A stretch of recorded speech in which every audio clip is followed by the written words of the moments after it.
Welcome everyone, we should be going live now. I accidentally went live on Twitch instead. I've been streaming games on Twitch now, so I had it set up to go on Twitch instead of YouTube, and you guys were in the chat like, oh, where's the stream? And I'm sorry, it's my fault. Welcome everyone. This is Andres Restart. This is podcast number 56. We do a Nintendo podcast every night at Monday night at 9 p.m. Eastern Time, and we are joined today from Brandon. From What About Nintendo? One of those words is correct, I think. One of them. One of the three. Hello, guys. I'm doing good today. Just got finished up playing Ark on stream, which is a mixed bag, and be talking all about that later in my reactions. I've probably played like 3-4 hours of that game so far, so I have a good understanding, I think, of some of the, generally how it runs and stuff. And then, of course, I've been working on those Smash Countdown videos. Been working up late at night, midnight, 1 a.m. to get those out for you guys, and you guys seem to be enjoying those, so that's good. And other than that, just the usual.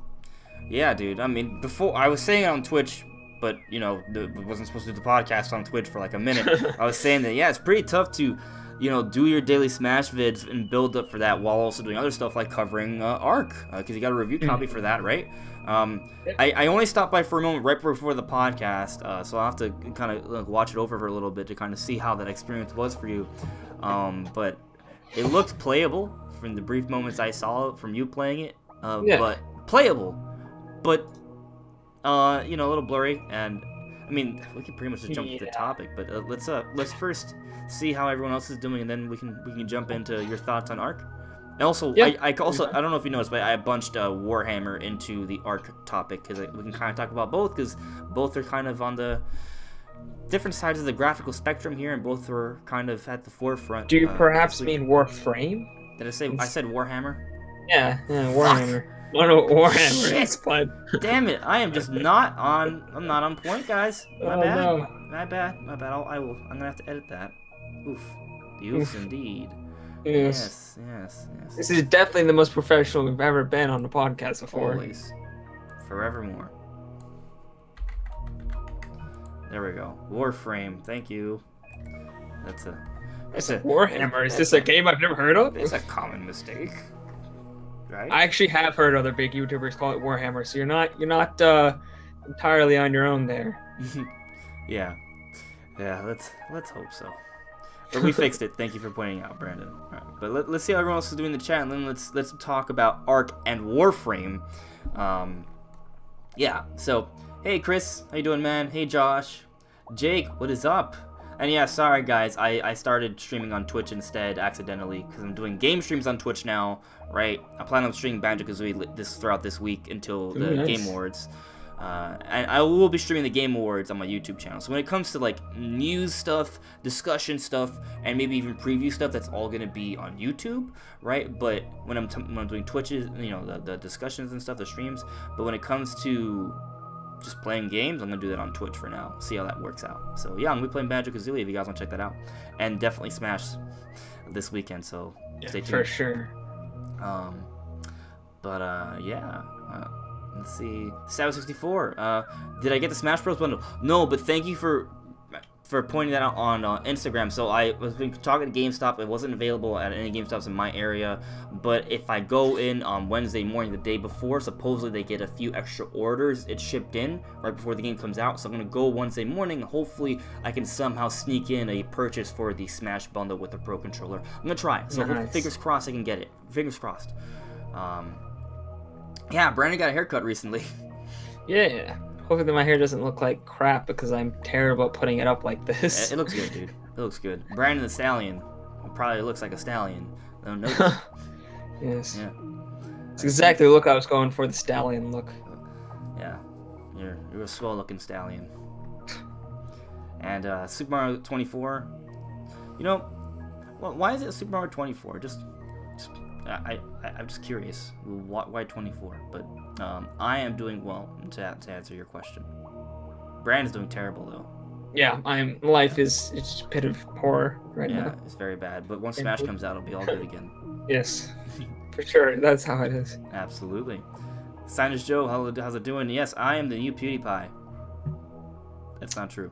Okay. You're better than PewDiePie. We're better than PewDiePie. Well, I don't know. PewDiePie's pretty good, man. I think he gets too much flack because he's popular.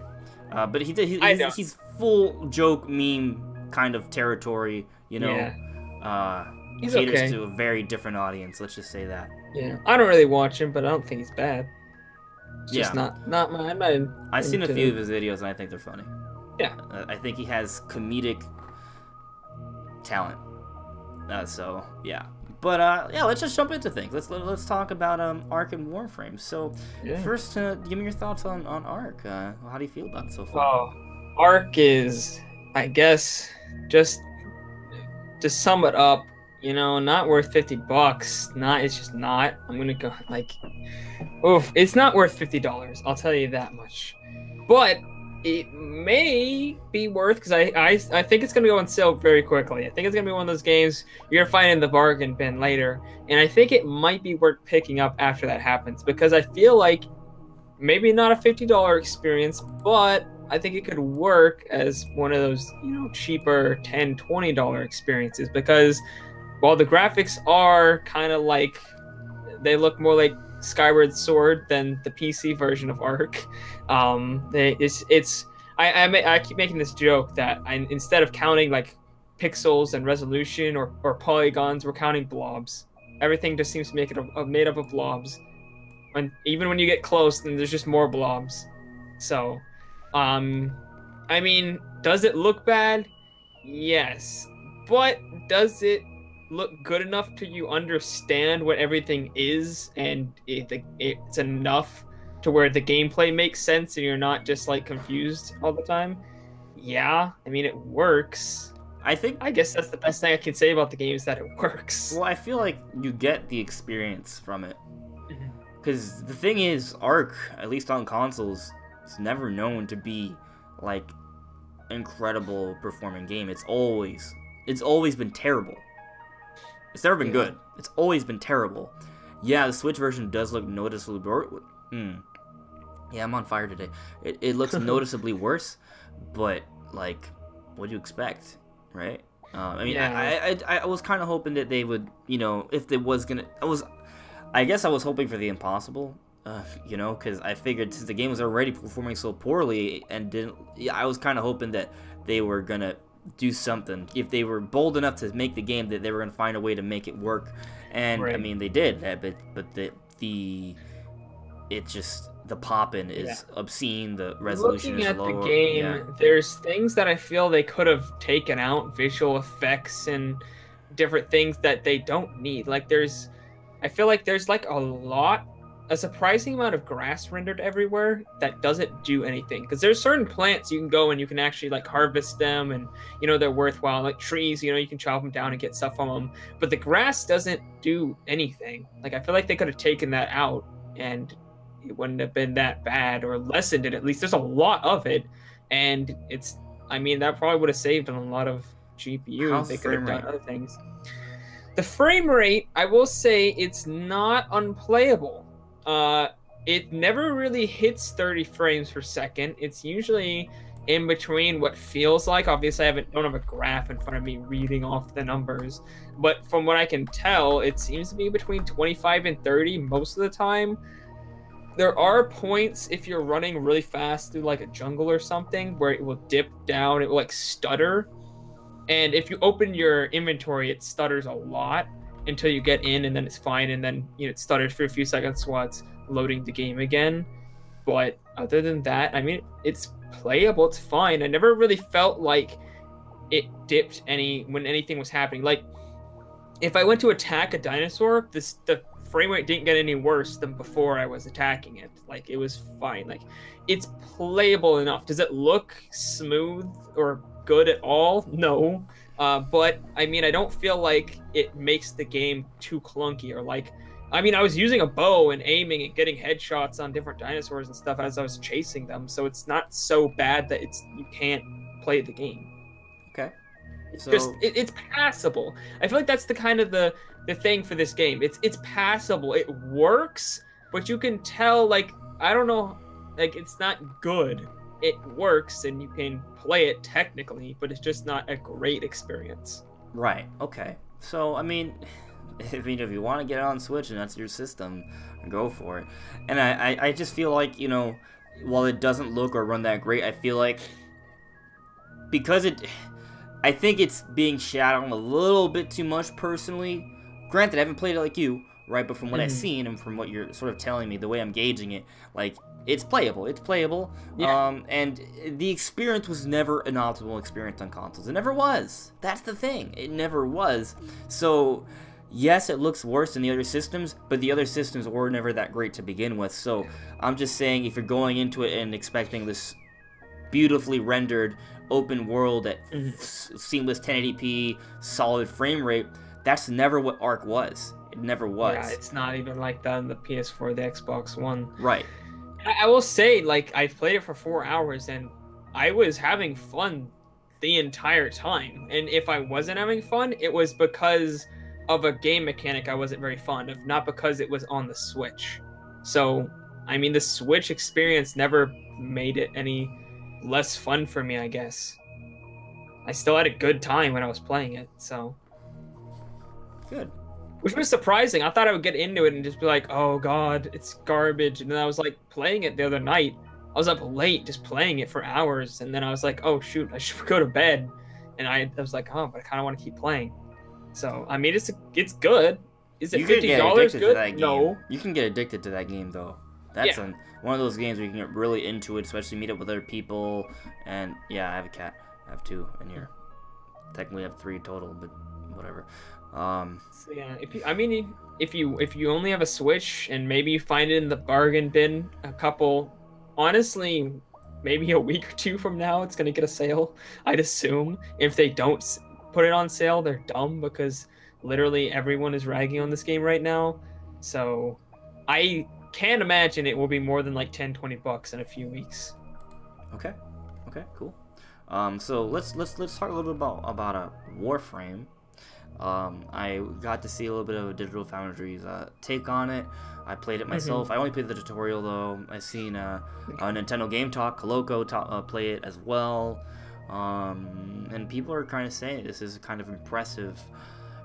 For me, just kind of playing it. I only played it on portable mode, so that might have something to do with it. But when I played it on portable mode, it was okay. Like, it was kind of blurry to me. But that's pretty much what... That's the Switch. So like, if that's you're gonna, the Switch when you play a third-party game. If you're gonna play a big third-party game, it's gonna be blurry. Yeah. So, but otherwise, it looks good. You know. Yeah. According to Digital Foundry, the textures and it visually, other than the resolution, it's pretty much the same as the PS4 Pro, even like textures. And I mean, the filtering and the textures is a little worse, so sometimes textures will be blurrier at different angles and stuff. So that's not as good as the PS4 Pro, but I mean, it's the PS4 Pro, what you expect. But other than that, apparently, like foliage, textures, they're all pretty much the same, even on the Switch version. You know what it makes me, what it reminds me of? So on Sunday, we were messing around with Metroid Prime on Dolphin to kind of make it look really good. It kind of reminds me of like base Metroid Prime compared to like a higher resolution running on Dolphin Metroid Prime.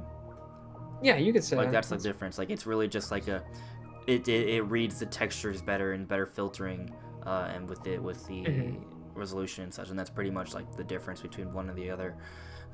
It's like it's the same game. It's the same game. So you know, and that's of course the PS4 Pro is at 16, the Switch is at 30, but I mean that's kind of to be expected. Right. And you know, it kind of just.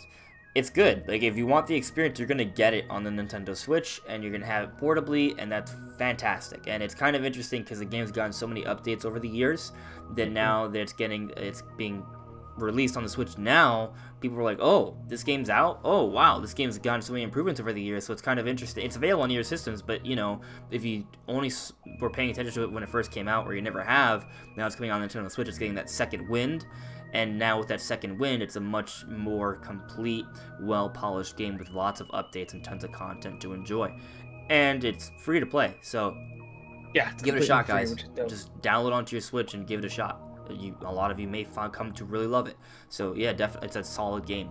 But you know, just kind of looking at it though, it is a little blurry. But it's one of those things where I'm thinking, man, if there was a 4K dock this game could easily look pretty damn good on the Switch, because it's just kind of like you up the resolution and it'll look a lot better. It'll look really good, right?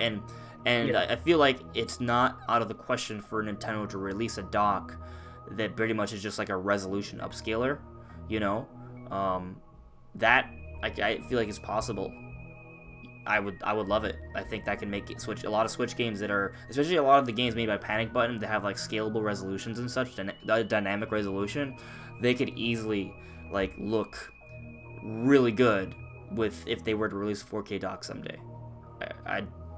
Just saying. I feel like I have to mention that whenever we talk about graphics, because I just see the potential there, and I really want to see that. Yeah, it's also cool that they have like different options that are almost like PC-like options in the game. Yeah. Which is dope. I mean, they have like GPU particles that you can turn down and different things. I think screen place reflections you can turn off. I forget all the options, but if you turn them off, the resolution actually stays at higher than normal. Apparently the frame rate doesn't really change, but since the frame rate is typically tied to the resolution will bump first before the frame rate. But I mean, if you're fine with the frame rate how it is and you want it to maybe look a little bit sharper, maybe you don't care about some of the effects that are in the game, you can turn those off and the game will look a lot sharper.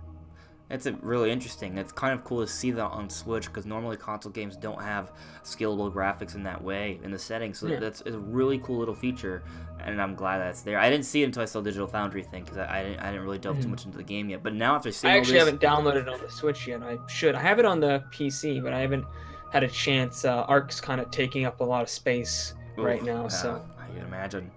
We also need a better memory storage on the Switch. Did you get it? Were you able to pick up a better micro SD card for Black Friday? I didn't. No, I didn't.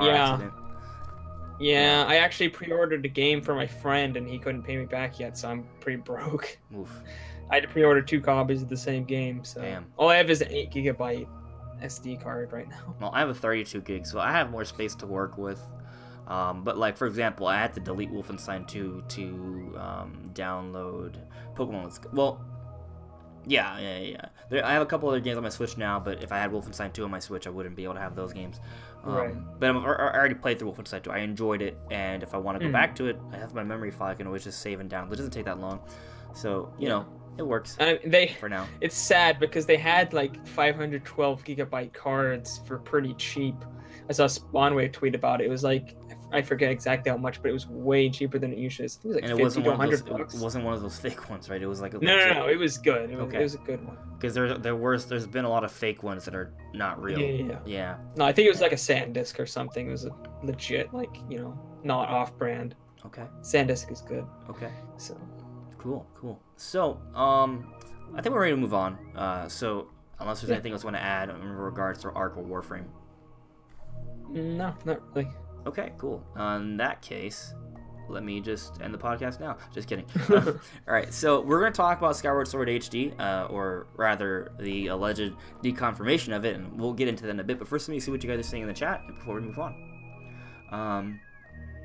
So let me see. Andres Tapia, good name there, sir. He asked, do you think we'll get a Smash DLC announcement at the Game Awards, or is it too soon? So that's actually an interesting question. I've been feeling a Smash DLC announcement or something at the Game Awards, because Smash is coming out literally the day before, and at E3, Reggie and Jeff Keighley teased that they would do something for Smash at the Game Awards. So I do think there's something about Smash that's going to happen. It's literally the eve of Smash that the Game Awards is happening. Smash is like the biggest game at this point in time for the entire industry, so they're gonna talk about it. It's 100% gonna happen. I will stake. Okay, but it's 99%. Like, it's extremely likely. And I would bet money on it. But does that mean a DLC announcement? That's the thing. Because we know the Piranha Plant, which is, it's not a part of the Fighters Pass. For whatever reason, I keep getting comments on like my Smash prediction videos that Piranha Plant is a part of the Fighters Pass. He is not. And if you don't believe me, rewatch the Nintendo Direct, and if that's not good enough, check the Nintendo eShop. The evidence is there. But anyway, it's really obvious. The way they worded it is. But some people, for whatever reason, think Piranha Plant's one of them. It's not. Just Yeah. Yeah. It's an additional character, so be happy. We're gonna get 6 more additional characters that have been confirmed so far. Piranha Plant, and then 5 more part of the Fighters Pass. But because Piranha Plant has been announced, and we know that's coming out in February, would it make sense to announce another DLC character that we presume would be for the Fighters Pass, right? Let's assume it's for the Fighters Pass. That's what everyone's assuming, right? Then when would that come out? I would assume it would come out after Piranha Plant, right? Like around April or May. Because the DLC plan is supposed to end by February 2020, and if Piranha Plant's the beginning of it, that's February 2019 to February 2020, so each DLC character should probably come out with it between 2 to 3 months, right? So, I feel like it makes sense for... it's kind of weird to expect a DLC announcement because of the timing of that, but that doesn't necessarily mean they won't. But there's also some other things they could do for Smash. Maybe there's a free DLC announcement, right? Something to hype up, players even more so. What if we get Target Break as free DLC and it's added shortly to the game? Something like that, maybe. I don't know. Maybe something like Smash Run with online. Yes, that'd be intense, though. That'd be awesome. I wouldn't expect it. I'm not saying that can never happen. I'm just simply, but I feel like that would be like something they would be working on throughout the Fighters Pass, and it would come out maybe later, maybe like almost a year from now. You know what I mean? That's the way I would. Kind of a big mode. Yeah. May take a while depending on how ambitious they want to go with it. Right.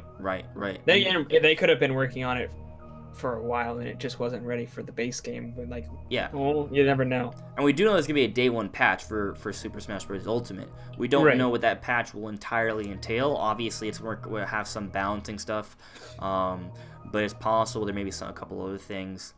I think it's not fair to expect anything other than like balances and stuff in the day 1 patch, to be honest. Right, you shouldn't expect anything else. But I do think there's going to be something about Smash. It may not be a DLC announcement. It may just be like a cool Smash tournament that they do, just to hype up the game, right? They might do something like that. Maybe there's a feature that they haven't talked about yet for Smash Ultimate that they will reveal, right? And it just we haven't seen or heard about it yet. The only thing that kind of goes against that idea is that the game has already been data mined. However, there are some things about the data mine, and I don't want to spoil it for those who are watching, but there's some things about the data mine that there's nothing in the data mine that confirms additional modes, but there are some things in the data mine that might hint at additional modes. That's all I'm going to say. Hint. That doesn't necessarily mean it. It could just be a coincidence, or I'll have to spoil the exact scene for you to get an idea, but it doesn't necessarily mean it, but it gives a small piece of hope that they might add additional content into the game in regards to modes. So it's possible that day 1 patch includes some sort of mode, and maybe they could reveal that at the Game Awards, because it's like the only thing they haven't revealed yet about the game, because it wasn't part of the initial review copies for the game, because it needed to be a day 1 patch. That's something that maybe could be in the cards. I think maybe, but I wouldn't 100% assume there will be DLC. At one point I made the prediction there would be, but that was before we got the Piranha Plant reveal and they told us about the Fighters Pass plan. So now I'm not 100% sure, but I do for sure think there's going to be something about Smash. I just don't know what. Yeah, I could see them not doing a DLC character. But then again, I don't know. At this point, I'm less confident it's a DLC character, but I'm not completely ruling it out. I wouldn't be surprised if we saw, as you said, a mode or something. And I mean, there's also the possibility that they still reveal the DLC character and it just comes out after the Piranha Plant. They're just like, there's 2 characters that are in queue to be released. They could maybe do that. Or they just go out of order. They could do that, right? Another crazy idea is that it's a DLC character. It's not a part of Piranha. It's not Piranha Plant or the Fighters Pass. That's a crazy idea. That's a crazy idea. That would be interesting. It would be very interesting. I doubt it. I would doubt it too, but it would be a cool little thing to see. Just to throw out a name there, I feel like a character that could be added that wouldn't be a part of paid DLC would be maybe Gino, right? But really? I feel like... Well, at the same time, if Gino was added because it's Square, they probably would want it to be paid DLC. I was thinking something like Bandana Waddle-Dee or something. That might, Bandana Waddle-Dee or maybe DLC. Dixie Kong or... Yeah. Maybe a pack of Echoes, like between Dixie Kong. Well, I don't know if Waddle Dee would be an Echo, but maybe Impa. Like those are characters that could technically be done as Echoes, right? We've talked about the Dixie Kong thing. I think it's possible to have a character that's really similar to Diddy Kong, but with just a couple moves changed, along with animations and properties, and it'd be a pretty fair representation for Dixie. They would have to change her up B, and the balloon gun would have to replace the peanut gun. But I think I don't know how much different the balloon gun would play compared to the peanut gun. Yeah, just different properties, I think. Maybe slightly, yeah. Yeah, and faster or slower. I feel like for Dixie Kong, because if we know that they can change around the animations for the characters, so imagine if Dixie Kong's up B is basically just the reanimated up B for King K. Rool, because King K. Rool does a little hovering propeller thing. He uses that little jetpack for it though, but for Dixie Kong would just be her hair. Right, and they would probably, if you look at King K. Rool's up B, I feel like that would function pretty similar to how Dixie Kong's hypothetical up B would be as well. That's how it kind of works in the country games. So I don't know. We're just kind of spitballing ideas here. We don't really know. But yeah, that question could have been its own topic. We just had an unofficial topic right there, which isn't rare, but I kind of went ham on that one. Robert says, imagine Rival as an Echo Fighter for the Pokemon trainer would almost be the same, but with different Pokemon. I think that would be hard for them to do, just because that's like creating 3 new Echoes instead of just 1. Yeah, right, but 3 new Echoes is easier than 1 and 3 whole new characters. It is, but I mean, it depends on how. Could they make Echoes? I don't know what character. I don't know Pokemon enough to know if there's. Well, Pokemon I mean, I don't think they would be starters, because it would be hard to get parity with the starters. But for example, maybe Charizard could be echoed with Dragonite, right? And because they're both flying dragons, except Dragonite will use more dragon attacks and Charizard uses more fire attacks, right? And then maybe Squirtle could be, I don't know, like Eevee. Eevee could maybe be a Squirtle, right? And then Ivysaur could be. I gotta think about it for a moment, but there are things. Maybe Camerupt, I don't know. Like there are things that they could. There are so many different Pokemon they could choose that could echo those starters and be kind of different at the same time. So I think I don't think it's impossible. I'm not expecting. But again, we're just spitballing ideas here. We don't really know what they're gonna do, but I do think there's gonna be something about Smash. Expect something. It may not be new content. It may just be like a tournament or something, though. So keep your expectations in check. Yeah. But yeah, hello to you, Junior. Hey, Robeer. Let's see. Well, I got an at.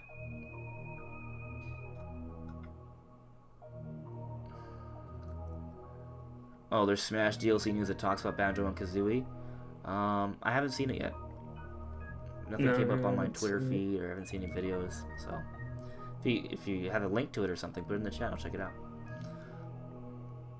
Let's see. Probably a rumor. Yeah. Yo, Coloco from Nintendo Game Talk. How's it going, bro? Welcome. Yeah. So, let's move on to the next topic, actually. Oh, hi there, Onyx. So, Brandon, can you do me a solid?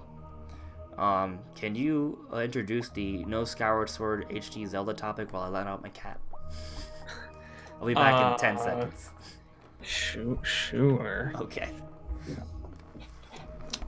Yeah, so according to, I believe, Reggie, some spokesperson at Nintendo, we're not gonna get a Skyward Sword HD. I actually don't quite remember all of the details. I know it's a Nintendo spokesperson who's reached out to and denied there being a Skyward Sword HD. But I don't know much more than that. Oh, so well, you couldn't have picked a worse one for me to introduce. I'm sorry, bro. You did a good job. I tried. I didn't hear you, but I'm assuming you did. It was Eurogamer that reached out to a Nintendo PR, and yeah, they just kind of gave them the saying, oh yeah, there are no current plans for Skyward Sword HD. So who do you believe? A random PR guy who was emailed by Eurogamer, or I have to double check, but I feel like it was an exchange done through email, right? Or is it? Do you believe the series director, the one who's in charge of all of these Zelda games, Heiji Aonuma, who said, "Oh, I know what you guys are thinking. You'd like to see Skyward Sword on Nintendo Switch, right?" That's what he said. He said that at a Zelda concert. So, why would he say that? 2 reasons. 3 reasons. Senile. He could be senile. He could be getting old and be senile. 2, he could have been drunk, really drunk, and he said something stupid. Or 3, he was teasing Skyward Sword HD. So I'm gonna go with option 3 because the other 2 don't make any sense. No, and this guy's not that old, and he's a genius, and he just came off, you know, being he got help from another dude, but he was basically the lead for Breath of the Wild, arguably the most important game to come out in the last 10 or so years. So, yeah, I don't think it's crazy. I think he's a genius mastermind, and I think he said that because he actually thinks it's coming, and he was just treating Zelda fans because he's also a Zelda fan. I believe Skyward Sword HD is still happening. Even if, you know, he didn't tease it, I would still say Skyward Sword HD will happen at some point. I just think I think it's a next fiscal year sort of thing, right? So, you know, we'll probably hear about it maybe January, February. It'll come out in summertime, something like that. That's what I'm thinking. Yeah, like spokespersons, you could ask them literally the day before they were going to announce something, and they'll deny it. I mean, look, like, there's been games like that on the Switch already. Like Fortnite was denied to be a thing, literally, like I think within the month of announcement. Like I think they denied it in June, maybe the month before, but like not shortly before it was announced during E3. They were like, definitely do not have any plans for Fortnite on the Switch. Reggie's always famous for denying the DS Lite literally, I think, the day, or is it the week before they announced that. He said there's nothing, that's not going to be a thing, and then they literally announced it like right after. So I tend not to believe them when they say there's no plans for things, because they're going to say that. They're not just going to be like, oh, news person who decided to ask because there's rumors. We're going to totally skip this really big reveal we had for this game, all planned and ready, and tell you right now. Like, no, they wouldn't do that. That'd be dumb. Yeah, no, I think we're both in agreement. Skyward Sword HD is totally happening. And last week we talked about what we can kind of expect for the game, so we don't need to beat a dead horse. But, you know, they'll probably map the controls from the Wiimote to the Joy-Cons because they have better motion controls, right? They may come up with a portable mode as well that includes standard controls. I think Nintendo may recognize that. They might, or unless it's like a quick cash grab and they're not going to do much extra to the HD remake. But if they do, I think it's reasonable to expect they'll come up with some sort of way. You perfectly illustrated a great way they could handle it. We've seen some videos how people could handle it a couple of different ways. So, you know, I think that could be expected, and it'll be kind of like the Wind Waker to Wind Waker HD jump, but for Skyward Sword it would look really good. So, yeah, anything else you want to add to that? Because I feel like we don't really need to beat the dead horse here. We both believe it's coming. We've covered this, I think. Okay, but if you guys have any other thoughts on that, let me know in the comments below. With Robeer, I know you want to talk about Metroid, and even though it's not specifically stated in the topics, we are definitely going to be talking about Metroid because we're going to be getting into the Nintendo Game Awards predictions where, spoiler, yes, I think Metroid Prime 4 is going to be at the Game Awards, and maybe also Metroid Prime Trilogy HD, but just hold out on that one. We'll get to that in maybe about 20-30 minutes. So that's me being reasonable. Maybe even quicker because it's only 2 more topics actually. So we'll see. Yeah, but let me see what you guys are saying. Let's see. Josh Sheriff says Skyward Sword on the 3DS would be dope, which I definitely disagree on. I have no idea how they would make that work. I think it's possible, but it would be wrong. No. I know. First, you got to get the game to not be motion controls. Then you have to change the graphics a lot. So that's 2 different things that they will have to change dramatically to make it work. No. Plus, it's on the 3DS. I don't want to play things on my 3DS. Theoretically, I think it is possible to get the game to run on a new 3DS. We got Xenoblade, right? And that's true. It's a pretty big Wii game, right? So Skyward Sword is also a Wii game. So they could probably get the graphics to run on a new 3DS. It would have to be. But even Xenoblade looks worse on the new 3DS. It doesn't look better on the new 3DS. It looks worse than the Wii version. The Skyward Sword would definitely look way worse on the 3DS, but they could make it work. They could make it look like pretty much the same game. It could exist, but would I be happy? No. I wouldn't get it because I'm done with my 3DS. I'd be upset. Yeah, the last 3DS game I played that was like the big 3DS was Metroid Prime Returns.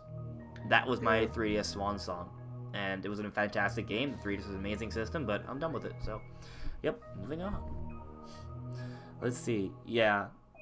Let's move on to the next topic. I think it's time to talk about. And actually, Koloko, you made a video about this, talking about the Switch in 2019, how the sales are going to be very promising, and we got into forecasts. From remember off the top of my head, Switch is forecasted to sell 17.3 million in next year, and the PS4, both PS4 systems are forecasted to sell 17.1. So Switch is slightly higher, and Xbox One is forecasted to sell 10 million. That's what the analysts are saying. So, and there's actually another random topic I'm going to tie into this. I'm going to just say it now. There was news on Google's streaming project. Yes. Google's Project Stream, right? Reggie had even made a comment on it saying I'm paraphrasing here, but basically he tried it out. He thinks it's interesting, and Intel's gonna be looking into it, but it's not quite ready for consumer use because there is some delay. It isn't quite ready yet. Yeah, it's better than what we've gotten in the past, but it's not perfect. And then again, it is in beta, so apparently, according to Google, it's supposed to be a lot less latency. Once they actually launch it. But I mean, at this point, it looks, from what I've seen, I saw Digital Foundry's take on it, and it's playable. I feel like for games like it'd be perfect for like maybe an open world RPG like Legend of Zelda, or an RPG like JRPG turn-based, or something like that. But pretty much games that don't have to be like frame perfect, like pixel perfect. Like fighting games would not be good for this, but pretty much any game that you don't have to be like exactly perfect, I think it'd work fine. It looks like it'd be good. Yeah, and I read the article, and I think the guy said that he had like he got a rating for it, and his rating for the internet speed was good, and I think he said 65 megabytes per second. So for me, my internet would be great because I have, if I do a speed test, I'll get 400 to 500, and we have gigabit, we get like 1,000 megabytes per second. Is that what it is? Yeah, 1,000. Yeah. So we have bits per second. We have. Did I say minute? You said bytes, I think. Oh, which bits. Is different. Yes, it is. Sorry, I'm on fire today, guys. But yeah. So I have really fast internet. So maybe I could try it out, but I haven't gotten a request. I haven't got any permissions for the beta. So if I ever get a chance to try it out, I will, and I'll let you guys know how it runs. But I just brought that up because that could be Google's way of trying to get into the gaming industry, and I feel like that they're important because Google's a big deal. They can maybe affect the future for the Nintendo Switch. But hearing the forecasts, for the Switch sales in 2019, how are you feeling about the Switch's future, about how promising it is, and if Google's going to impact that anyway? This could be a huge topic. Right. I don't want to make it huge, but just some brief thoughts on it. Yeah. I do plan on like a week or so making a whole video on this, guys. So look forward to that. But I think 2019. Link description below. Right. Definitely go subscribe there. But 2019, I think, is gonna be killer for Nintendo. There's just so many different games that we're looking forward to. There's a few questionable ones. We're like, I don't know if it's gonna make it. But honestly, even if all the ones where we're like, I don't know. Even if none of them come, I feel like 2019 is still going to be really good. Will it be as good as if Metroid Prime 4 and Bayonetta and got in? No, but I feel like it's enough big games where we're not going to necessarily miss them too much. And obviously there's more games to be announced, so... Yeah, there's going to be more games announced. It looks like any way this goes, it's going to be better than 2018. At the very least. And I would say that actually the forecast, I bet, is under predicting what the Switch is going to do. That's what I think. I think it's very possible. Pokemon Let's Go had record sales numbers, right? Smash has record pre-order numbers, and I think it's going to also do incredibly well. And that Smash momentum is going to be going all throughout the Switch here because of the DLC, the Fighters Pass, right? And the Game Awards is going to be a big deal. I think they're going to hype up Smash. I think they're going to hype up Metroid. I think Metroid Prime 4 is going to be a big deal. I think it's going to be the best-selling Metroid game of all time. If you didn't hear it here first, well, you're hearing it here again. Metroid Prime 4 is going to be the best-selling Metroid game of all time. And I think it's coming. I believe it'll come out next year, but I also want to say that it makes sense to expect a Metroid Prime Trilogy HD, and because we haven't seen that yet, it does give me some concern that we may get that and have to wait until next year for Metroid Prime 4.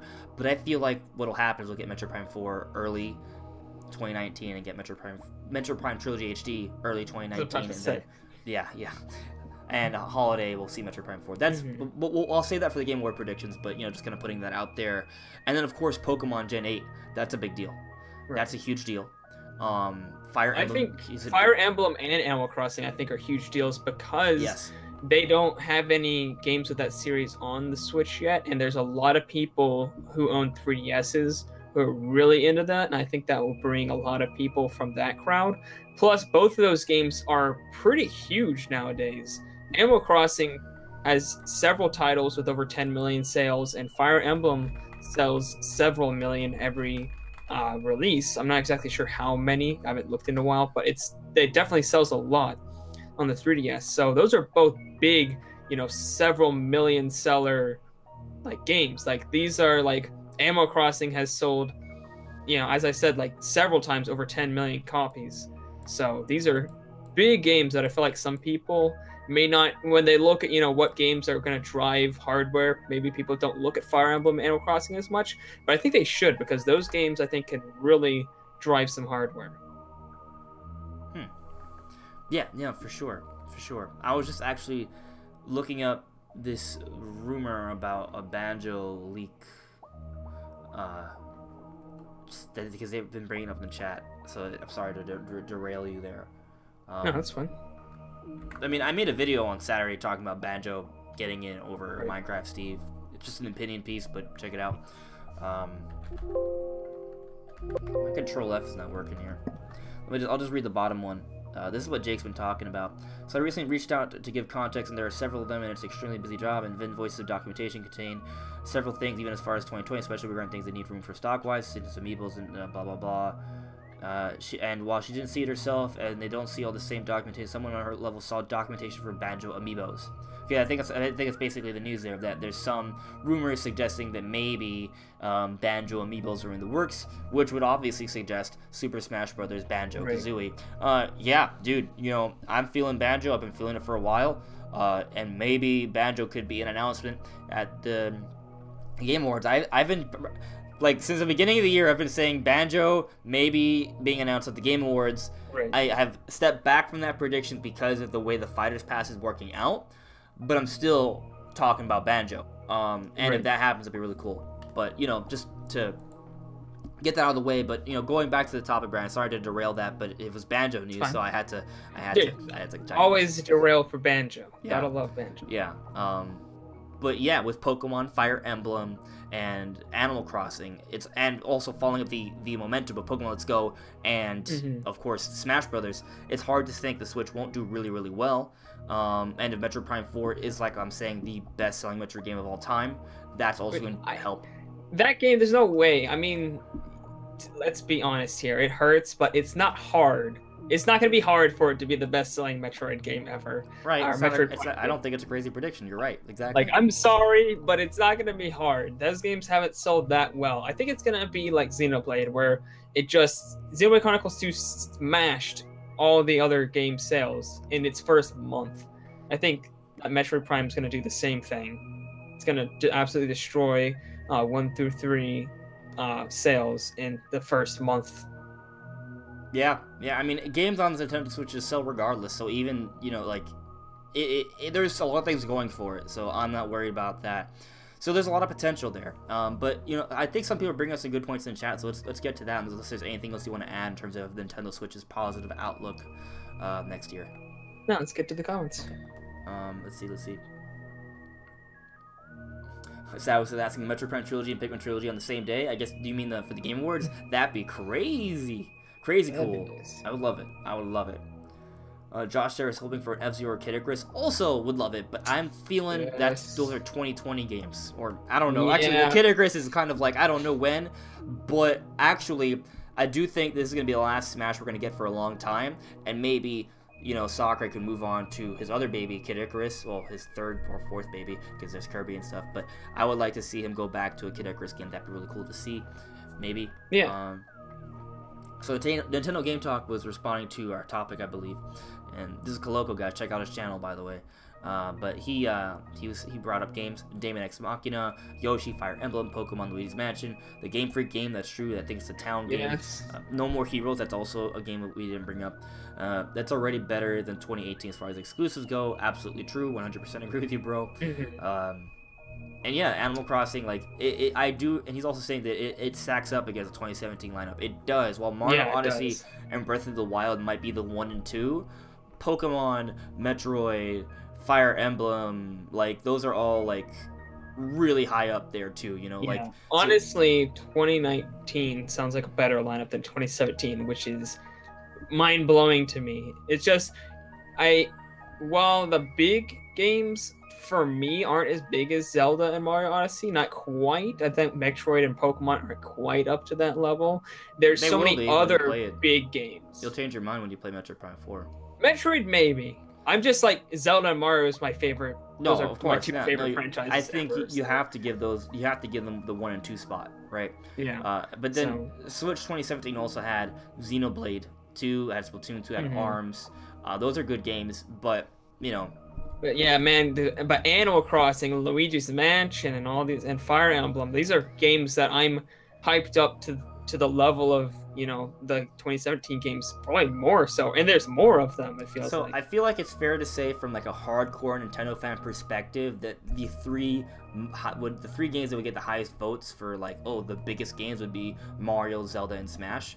So, but then 4 through 10 are like, or like, you know, like 4 through 10, like most of those games of the biggest franchises for Nintendo are coming out next year, because of Fire Emblem, Pikmin. Oh, okay, Pikmin we don't know about. Don't hold me to that.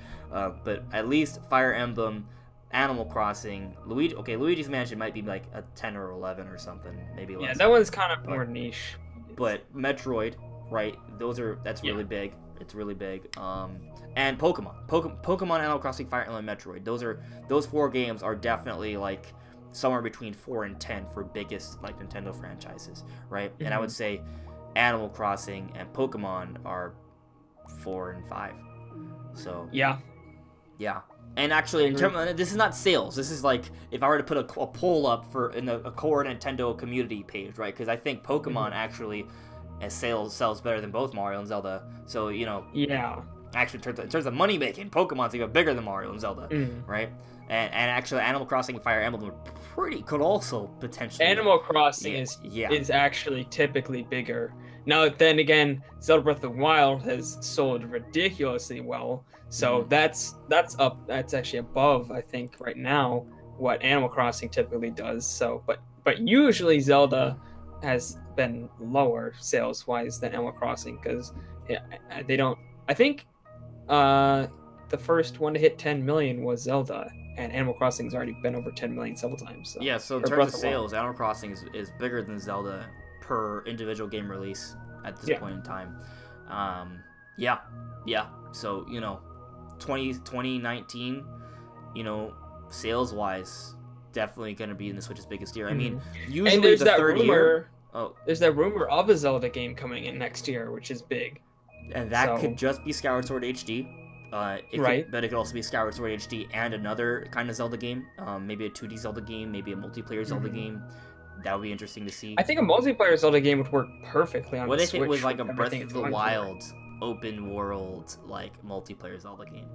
That's way too much to ask. What if it's just what if it's like Link's crossbow training, like a game that uses the Twilight Princess engine, but it's like a different gimmick on it? What if it's that? What if it uses the Breath of the Wild world and engine, but it puts a different spin on it? It's kind of like a $20-$30 digital game that's like strictly multiplayer Breath of the Wild open world stuff. Like look at Fortnite. Fortnite is free open world multiplayer shooting. Right. What if they just did that, but they forced you to pay like $30? It's open world Zelda. Interesting. You know. You use if they use the same map, then. Yeah, I mean they might change Wondering, it a little bit, but you know. Yeah, I think they would have to change it a bit just because the multiplayer with everyone messing with the physics and stuff would be a lot more straining than just one person running around. They might have to do some changes, but I'm just saying, like, I don't think that's crazy. Well, it's a crazy idea, but I'm just saying, like, if that's the idea they wanted to do, they could have made it in time, right? The development resources are there, but I think it's more likely that they decided to make something else, right? But you know, I'm spitballing ideas here. I like to spitball ideas. It'd be cool, but I think maybe a 2D multiplayer Zelda or Four Swords Adventure, something. Oh, yeah. Actually, it might be. We might get to see what Nintendo's gonna do with their 2D games, like because we do see a 2D Zelda, because we have like A Link Between Worlds, right? Like that's like the last like, you know, core mainline 2D Zelda game. Right. It'd be interesting to see how Nintendo's gonna handle that now on the Nintendo Switch, now that it shares the same platform as a home console Zelda game. Honestly, what I want is them to just keep going with the same, you know, formula as the 2D games have been, and just use HD assets, to be honest. Maybe use some different features that the Switch has, like HD Rumble or something. Ooh, yeah, for puzzles. There's definitely a lot of potential there. I like that. Yeah. But yeah, other than that, I mean, don't fix what ain't broken. Probably, I think, for the 2D games. Maybe they could do something crazy and make it work like Breath of the Wild, but I feel like they were already kind of going like really crazy with the Link Between Worlds, with being able to like rent weapons and stuff. And they were going for that more open world, like do any dungeon in any order kind of thing. So I feel like they were already changing it up a lot, breaking the conventions. So just kind of keep doing what they were doing, I think. So I think it's really interesting that we don't know exactly what to expect. I think that's the best thing. We don't know what to expect for the next Zelda game, and I think that's really cool. So, because I love surprises. But, yeah, I think we're pretty much ready to move on to the next topic. Let me see what else you guys are saying before we move on. Hey, Isaiah, how you doing, bro? Mr. Nickel, I'm really looking forward to the Game Awards. Let's hope for Metroid Prime 4 and the HD trilogy, like what they did last year with the Bayonetta. Yeah, I think that could work out really well. I'm gonna save my actual predictions for that, but it's pretty much what my predictions are. Spoiler for like the 7th time. Let me see. Something we didn't talk about that I think we said at the beginning topic was we actually completely skipped over project streaming, like talking about how that would impact it. And before we move on, I feel like I need to address why I'm holding a random toothbrush. Yeah, you should. Yeah. I had it just here, and I tend to just randomly pick up stuff with my hands. I actually fixed my Joy-Con drifting issue. I use a toothbrush to just wipe away the dust, and apparently it's working. So there we go. I was gonna use this pipette to blow air into, you know. That would actually work pretty well. But I've heard that you should first do the Nintendo standard. Use a toothbrush. Yeah, Nintendo recommends the toothbrush. Yeah. So I don't know. I think maybe it forces the dust out instead of like collecting it all on one side. I don't know why. I usually recommend a can of compressed air because that can just like that stuff just shoots at such high pressure, just like poof, dust is gone. Yeah. So, yeah. Like I had an issue with mine where I was playing Splatoon. I was trying to walk backwards. And literally, I'd be like, nothing. Finally, it moves backwards. So I'd just be like pushing down, and I'd be stuck. And then I just use a can of compressed air, blew it out, and it works perfectly. So. Good. And for now, my Joy-Con seem to be working perfectly too. Just in time for Smash. I'm gonna say that. I wanted to say that there's points I want to make about Smash. But yeah, I've been like getting my controllers ready, and I'm gonna talk about all my controller things. I'm trying to figure out. I'm getting different kinds of controllers, like a whole bunch of different stuff. So I'll talk about that in a bit. But yeah, and let me just kind of answer to Mark Jacobs' question. The background music I'm using tonight is Torvis Bog. That is that's Torvis is an area from Metroid Prime 2 Echo. So this is the background music from that area in the game. Torvis Bog. Yeah, Torvusbog. 2 words. Just look up Metroid Prime 2 OSTs. You'll see it. Yeah. Yo, look, there you go. Real beer knows, man. He's like, oh, I got that. That is Torvis Bog. Yep, that is true. Robert loves his Metroid. Yeah, the submerged part. That is also true. So yeah, let's see. Oh, Sabbath brought up Legend of Zelda GoldenEye. That would be interesting. You know, if it's like a digital spin-off kind of digital purchase spin-off game, I'm not opposed to it. Oh yeah, man! If they had like multiplayer like battle like battling against each other, like 4 players with Zelda items. That'd be actually pretty cool. I feel like that could be fun. Yeah, absolutely. That's a really cool idea, man. So I don't know. Maybe that's gonna be the Zelda game next year. You never know. You never know. And that's the cool thing. We don't really know what they're gonna do with Zelda, but I'm excited to see what that. But let's touch on the Google thing, and then let's move on to the next topic. Yeah. So what are your thoughts on this Google streaming project? Right. Now, I don't know if you know, to be able to clarify, are they planning on releasing their own streaming box, or are they just putting it on all platforms that will... To tell you the truth, I'm not entirely sure. Okay. Because if they're just putting it on everything, to be honest, this could be really cool for the Switch.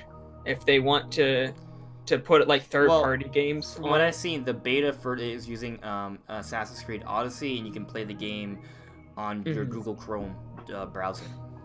Right. So I don't know how that'll relate to Nintendo. I wonder if they could have an app for it. Maybe. Yeah. Which might be cool because people might prefer to play games on their systems because people don't like keyboard controls and stuff.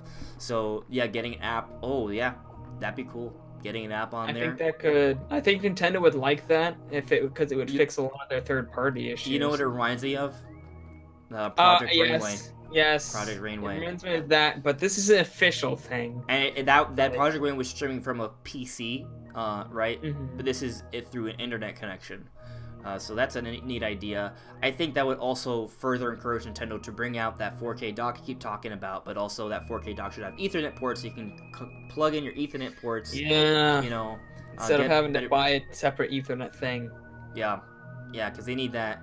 And I've heard that, you know, you don't really need it if you have good Wi-Fi. If you have good Wi-Fi, you don't need the LAN adapter because there's a bottleneck with the USBs connections. Yeah. They're not really fast enough.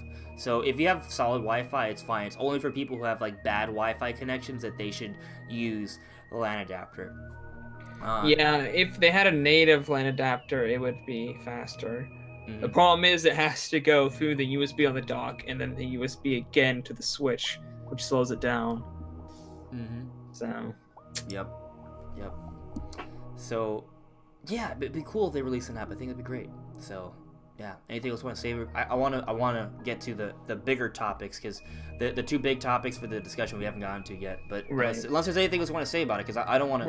No, that was pretty much the point I wanted to make. Is it'd be cool to see that on like an app for the Switch for that. Okay, cool. And Koloka's saying he really hopes that there's a big musical focus in next Metroid Prime. Yeah. You know, like the music we're listening to now. I hope it's audible for everyone, but like. This is just really cool, like ambient alien music, you know, it's awesome, and I want more of that. I want some of the Metroid Prime. I think the Metroid Prime entire trilogy had some really great music. I would say Metroid Prime 1 and 2. Metroid Prime 1 is the best music. Metroid Prime 3 is kind of number 2. But Taurus Bog, this is great music. It's great ambient alien music. This is from Metroid Prime 2, and it's fantastic. So the entire series has incredible music, and I hope they do that in Metroid Prime 4. I hope they blow us away. I hope they take it to another level, because the music is really important for Metroid, because a big part of what makes Metroid so special is the atmosphere of the game, right? The how you explore the world, and this having that music really adds to the ambience, which obviously, you know, strengthens the atmosphere and experience of the game. So I think it's really important, and I hope they do. I feel like they would. Yeah, and in a game where you're so kind of alone, and it needs music to kind of back it up. Yeah, for sure. So fingers crossed, guys, and maybe we'll get to that. We'll get to more Metroid in a bit. But let's briefly talk about the fact that there's no more Nintendo Creators Program. I think they're ending it on December 6th. Thank you, God. Yeah, you can now, and I had a quick little stream about it on Wednesday, just kind of very quick talking about it with you guys. But you know, yeah, the Creators Program is done, and basically what that means is that you can now stream your games. You can you can use Nintendo footage from trailers, from the Nintendo Directs, from live streams of the Treehouse footage, from the actual games, and not be worried at all about Nintendo claiming or striking, but they're like never do that, at least nowadays. But they won't be taking any of your money. Now you can have monetize all your videos that have streams or normal videos that have Nintendo content in it. You don't have to worry about it. But I do want to stress that there are some exceptions, right? Because sometimes there are like second parties, like for example, Pokemon. Like sometimes they might claim your video through a if it's like a cutscene or something, so be careful about that. If it's like a second party thing, if it's third party stuff, also be careful about that. Most third parties are okay with that kind of thing, but you know, be careful about that. There are definitely some that will crack down on you. I think Square Enix being one of them. Yeah. Be careful. So be careful about that. But otherwise, you know, this is a big step for Nintendo moving into the future, I think. Yeah. And I think it's good for the community. And it's going to be cool. It's at least going to be cool to stream games and not worried about not making any money from that. Not that I make any money from them anyway, but I'm just saying, like, in the future, you know, that's an option for me. So, yeah. Mm-hmm.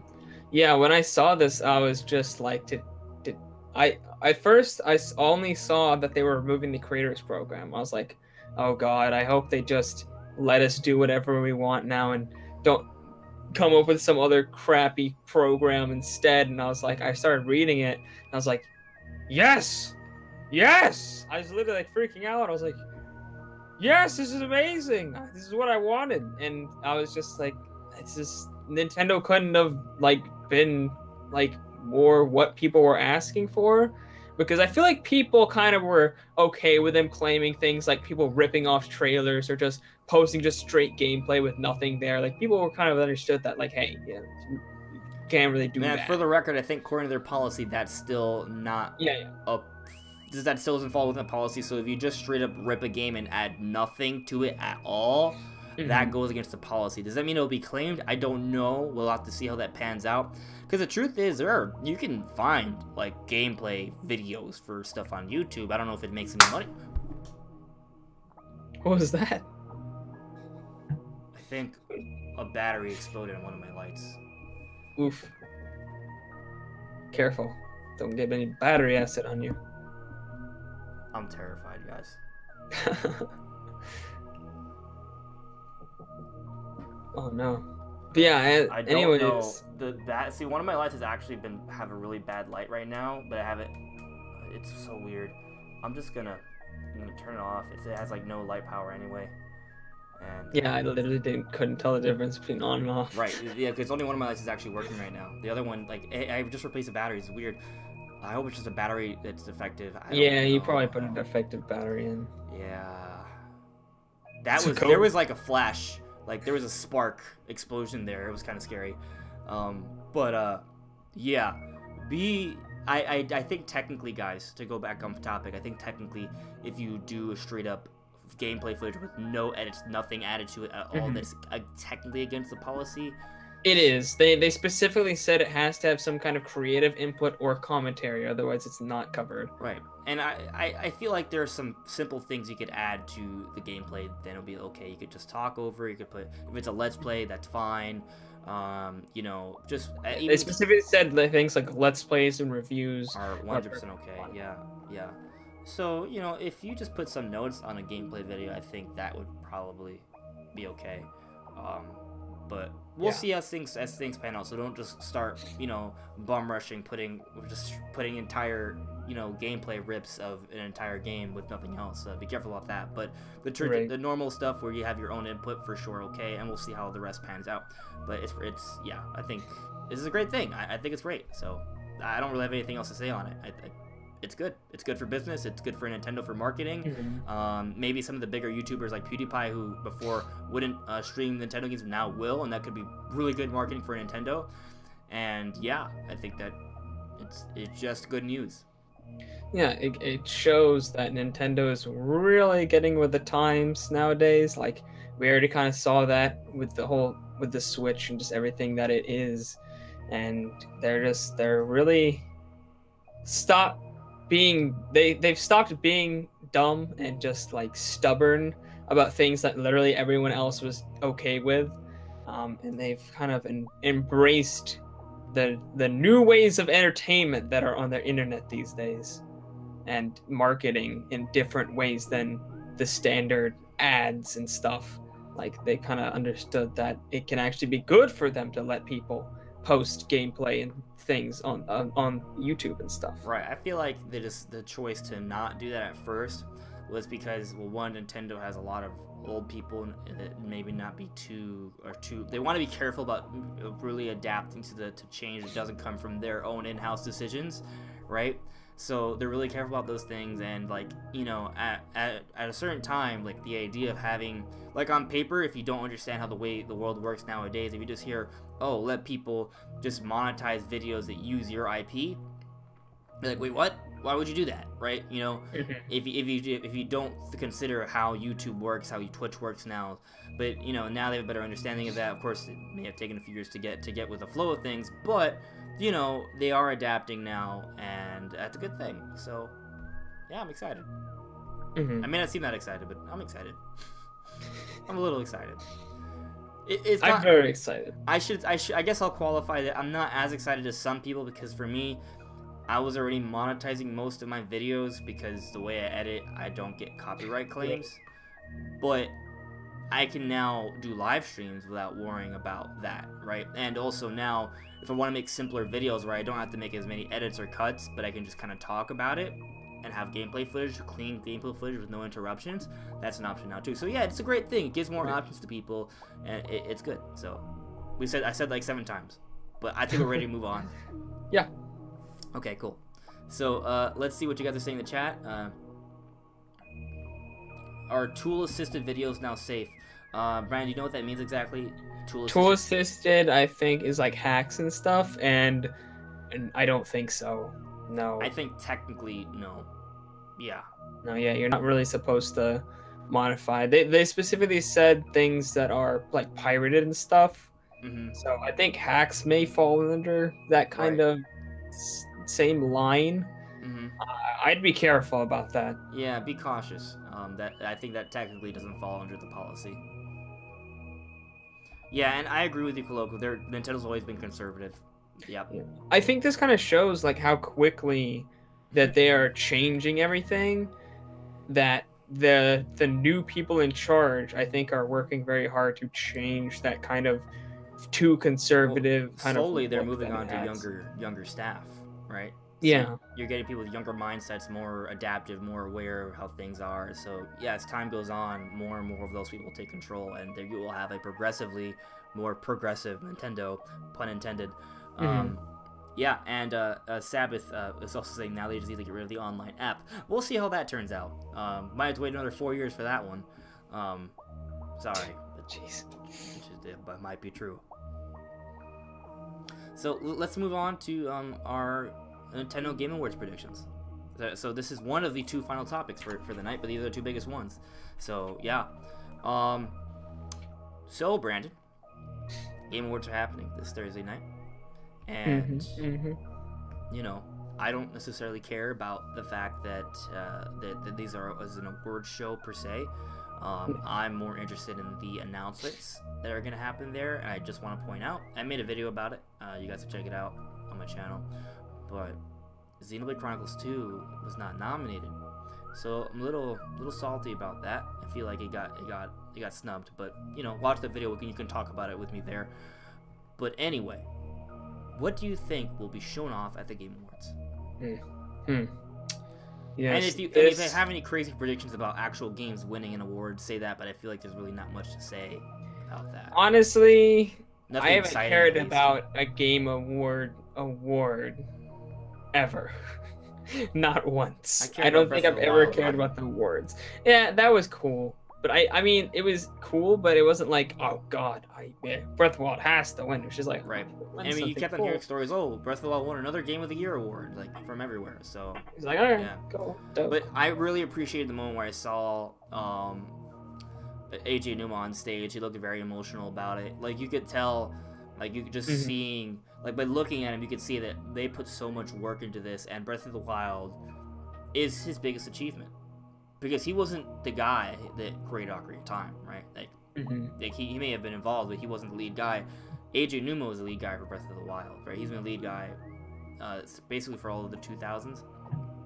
I have to double check what was his involvement with Majora's Mask. I think he may have taken the lead from Majora's Mask onward, I'll have to double check, so don't hold me to it. But you know, he's been the lead guy for most of the recent 3D Zelda games, and you know, Breath of the Wild is like that big thing for him. So seeing that last year was a really cool thing. Seeing the developers come on stage and seeing the reactions to the awards, getting the having their achievements celebrated, that's really cool, because a lot of game designers and developers put a lot of work, blood, sweat, and tears and time into this, and you know, to see that is really special to me. But in terms of the games getting the awards themselves, it is kind of arbitrary. Like, I don't need an award show to do that. A lot of people do feel like the Game Awards is kind of more of just a marketing campaign. It really is. And it is, and that's why we care about it, because guess what? They're going to market some really cool Nintendo games at the Game Awards, and that's what we're talking about for this topic. So, what are your predictions for what's going to be revealed from the Nintendo side of things at the Game Awards, Brandon? Let's go. Let's see here. I definitely think we're gonna see something Metroid Prime Trilogy HD, maybe a teaser for Metroid Prime 4. I don't think it's out of the question. I mean, we got Bayonetta 3 last year, and Bayonetta 1 and 2 HD, so I feel like that's kind of even though I personally don't consider Bayonetta as big as Metroid, it kind of is the same level, sales wise, unfortunately. So I feel like I feel like Metroid Prime 4 isn't too huge for them to not reveal it here, unfortunately. Metroid Prime 4 has the potential to go well beyond Bayonetta. Yes, it does. It just has it. That's no slight against Bayonetta, by the way. Yeah. It just Metroid Prime is critical acclaim wise. It's one of the best games ever made. The Metroid series, Super Metroid, for some people, is the best game ever made, right? Metroid Prime 2 and 3 are really good follow-ups, right? Metroid Fusion's a very good 2D Metroid game. Like, the Metroid series, in terms of quality, is right up there with the best Mario and Zelda. So I'm just saying, like, you know what I mean? Like, it has the potential to be one of those. But yeah, I agree with you that, you know, it is kind of on par sales-wise as of late, and it's not even the sales thing, it's kind of more of like an audience thing. Metroid fits the hardcore audience like Bayonetta does, and having revealing the Game Awards makes a lot of sense. Yeah. So I'm thinking we could see that. Yeah, as we were talking about earlier with Smash, I don't know, I'm split. I think there's definitely a possibility we could see a DLC character, and they just, you know, announce it for after Piranha Plant. Imagine if those rumors are true about the Banjo. Oh my gosh! Right? That'd be beyond hype. I'd be freaking out. So they could do that, but I think with what we were kind of talking about, it may be more likely that they just announce like a new mode or something, which would be cool, honestly. Because I do believe we'll get it eventually. I think a mode would be like something new that they're adding that they haven't promised yet, while a DLC character is just kind of confirmation of something we already, you know, exactly what it is that we're getting. So in a way, a new mode may be cool because it's content we didn't know was happening, if you know what I mean. So I mean, if it's something really cool like Smash Run, I'd be happy enough. I'd be like, okay, that's cool, we're getting Smash Run online, that'd be dope. So, or break the targets and board the platforms would be dope if they're, you know, like a different stage for every character. So something like that. And then I don't know. I find it hard to expect anything beyond that. But I mean, why not? Why not predict some more things that could possibly happen? You know, the president of Nintendo has been kind of alluding that we might get some DLC announcements for big games. Mario Odyssey DLC is an option. Yeah, we could get Isle Delfino like everyone wants. Yeah. Maybe even I've heard some people suggest like a haunted mansion place, because we haven't really gotten any like booze or anything in the game. No, so I feel like it's less likely now because Luigi's Mansion 3 is a thing. That's true, but then it could be part of marketing for that game. But also potentially, yeah, maybe. Yeah, but your predictions aren't too far off from mine. I also have made the connection that they could pull a Metroid Prime Trilogy HD, kind of like the Bayonetta 1 and 2 announcement. That comes out February or March, and then this holiday season we get Metroid Prime 4, and we'll see both announced at the game. Well, Metroid Prime 4 is technically announced. We'll get a reveal for Metroid Prime 4 and an announcement for Metroid Prime Trilogy HD at the Game Awards. That's a possibility. And I definitely think something Smash is coming. I don't know what it is. As I said earlier, I don't know what it is yet, because you know, the way they seem to be handling the Fighters Pass, my opinions on the DLC has changed a little bit, because we got an announcement from Nintendo about Nintendo picking the pool of characters not Miyamoto, Sakurai picking from those characters which ones fit, and that news came out after I made my Smash predictions. So, you know, now I'm kind of going back to my initial predictions at the beginning of the year for DLC, which includes Silex. Silex could be one of the characters that Nintendo wants to push to hype up Metroid Prime 4. Will he also be revealed at the Game Awards? I'm going to say no, because I feel like Silex's DLC, if it is a real thing, would come as a DLC pack around or a little bit before the release for Metroid Prime 4. I don't think they would announce... I mean, what if they did, though? Just hypothetically, what if they announced the Silex DLC pack, Metroid Prime Trilogy HD, and Metroid Prime 4 gameplay reveal all at the Game Awards? It'd be the year of Metroid for the Game Awards. It'd be the day of Metroid. I feel like all of that is reasonable to expect this year, but I think it would all be spaced out. Yeah. Right? Like, I think we'll get the announcement for Metroid. I think it's reasonable to expect the Metroid Prime Trilogy announcement and the gameplay reveal, like a 60-second, like kind of like a more of like a gameplay teaser, but you do see how the game looks. 60 seconds of Metroid Prime 4. Like Luigi's Mansion 3. Exactly, like Luigi's Mansion 3. And then I could see a Sonic's Metroid pack coming out later on in the year. Definitely a possibility.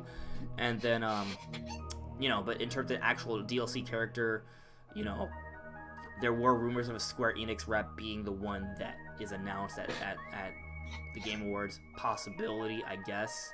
I don't really know about. All I know is something Smash related. Expect something about the Smash at the Game Awards. It could be as simple as simply like a little tournament or hype up trailer or interview. It could also be something as big as a gameplay mode or DLC announcement. So, yeah, I definitely think something Metroid is also going to be there for sure. And I think I saw Robier say in the chat that, was it Robier? Someone brought up that maybe we don't get Metroid Prime. Oh no, it was. Yeah, it was Sinus Joe. He said, I think we'll only see a Metroid Prime Trilogy remake after Metroid Prime 4 comes out. So here's the thing. I don't think that's a dumb idea. I think that makes some sense. And actually, before, at one point, I thought that the Metroid Prime Trilogy HD wasn't going to happen until after Metroid Prime 4. But that was when I thought Metroid Prime 4 could come out in 2018, and that was wrong, right? So,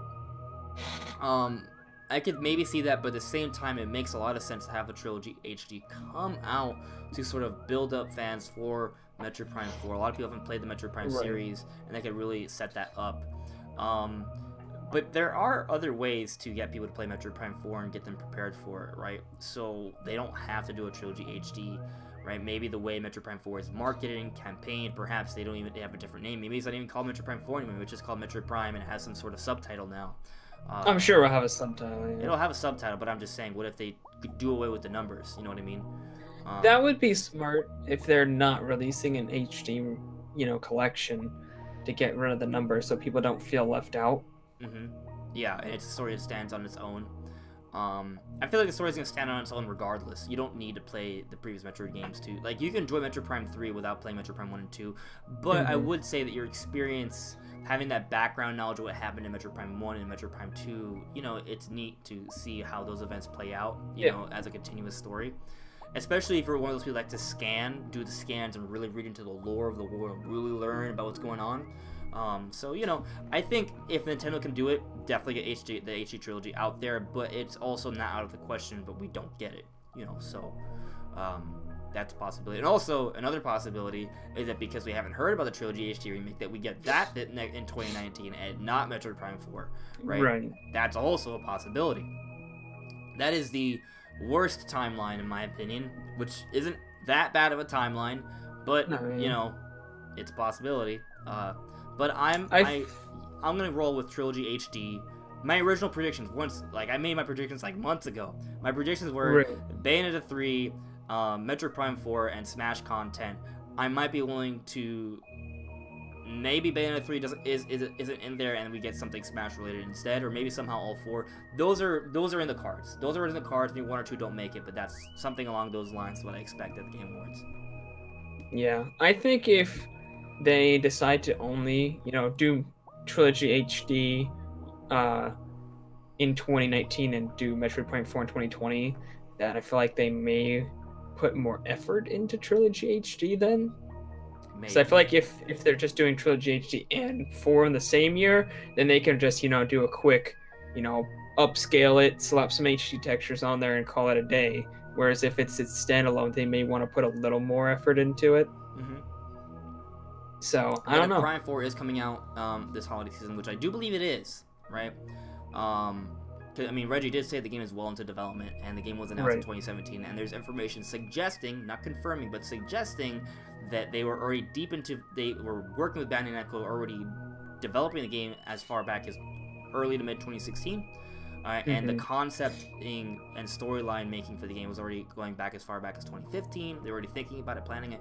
So, this game likely has been at least in development for a couple of years, I would say. Metroid Prime 4 coming out this year isn't 2019 isn't crazy. I mean, I was a little crazy to think 2018 maybe. Yeah, you were. everyone thought that.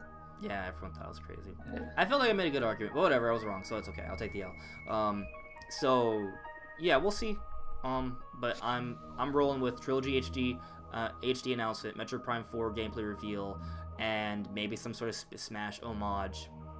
And if it's a Smash actual content announcement, then no, Bayonetta 3. But if it's just a Smash homage, then Smash homage, Bayonetta 3. So it's one or the other. Oh, you think we'll see Bayonetta 3 in the Game Awards? If there's no Smash DLC content.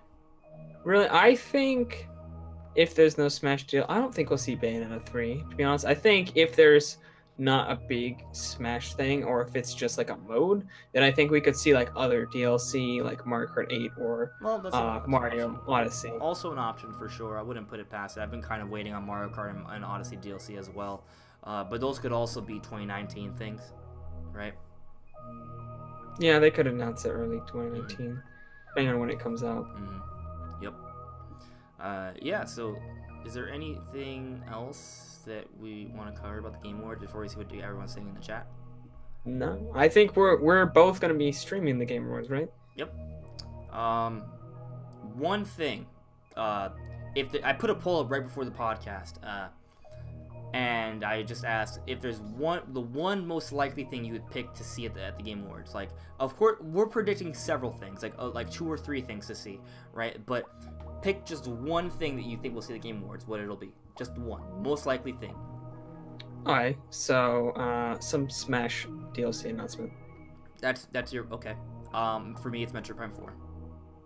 Okay. Well, I think Metroid Prime Trilogy HD is a little more likely to me than Metroid Prime 4, just because I think Metroid Prime 4 is going to be really big. So I don't know if they... Well, let me run this by. Let me run this thought process by you.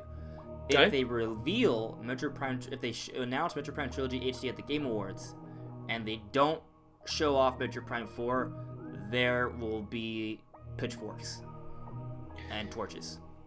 Yeah, that's true. People might be like, "Oh no, Metroid Prime 4 is definitely not coming out in 2019." I can see the stories already. I can see the headlines and the clickbait titles already. Yeah, you make a good point. Yeah. Yeah, so, but, we'll see. So here's the thing. I think for sure, the most likely thing, the actual most likely thing for me is some level of Smash mention. That's the most likely thing. Smash will 100% be mentioned, right? But in terms of game content, like actual showing off, like new game content, like something we didn't know about, then I would say Metroid Prime 4 and then Smash content is also kind of high up there as well. And if Metroid Prime Trilogy HD is shown off, I would say that Metroid Prime 4 needs to be shown off then. But it's just gonna be like a small gameplay teaser, like you and I both said, like kind of like the Luigi's Mansion trailer. And I think for the same reasons they announced Metroid Prime 4's development at E3 2017. It's the same reason that they should show off Metroid Prime 4 again if they're going to talk about Metroid Prime Trilogy HD.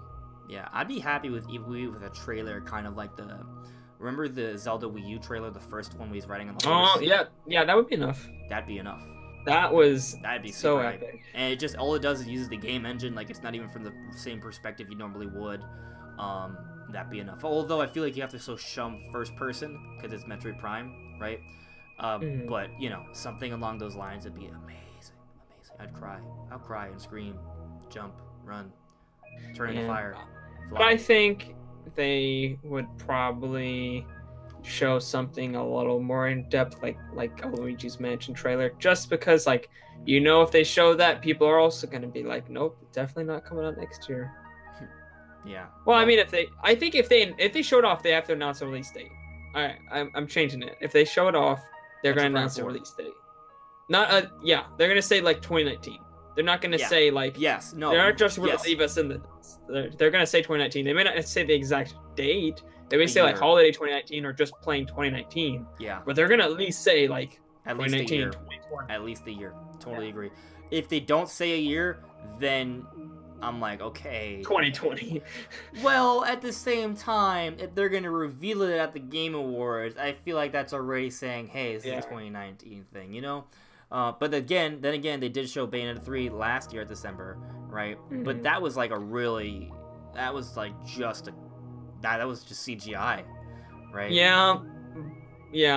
So, but if they, it depends on what they show. It depends on what they show. If it's like the Luigi's Mansion trailer, 100% coming out 2019. Mm-hmm. But if it's like just like a cinematic Breath of the Wild kind of thing, Breath of the Wild didn't come out for years after that trailer. Yeah, but that's kind of like the Zelda thing to do. Yeah.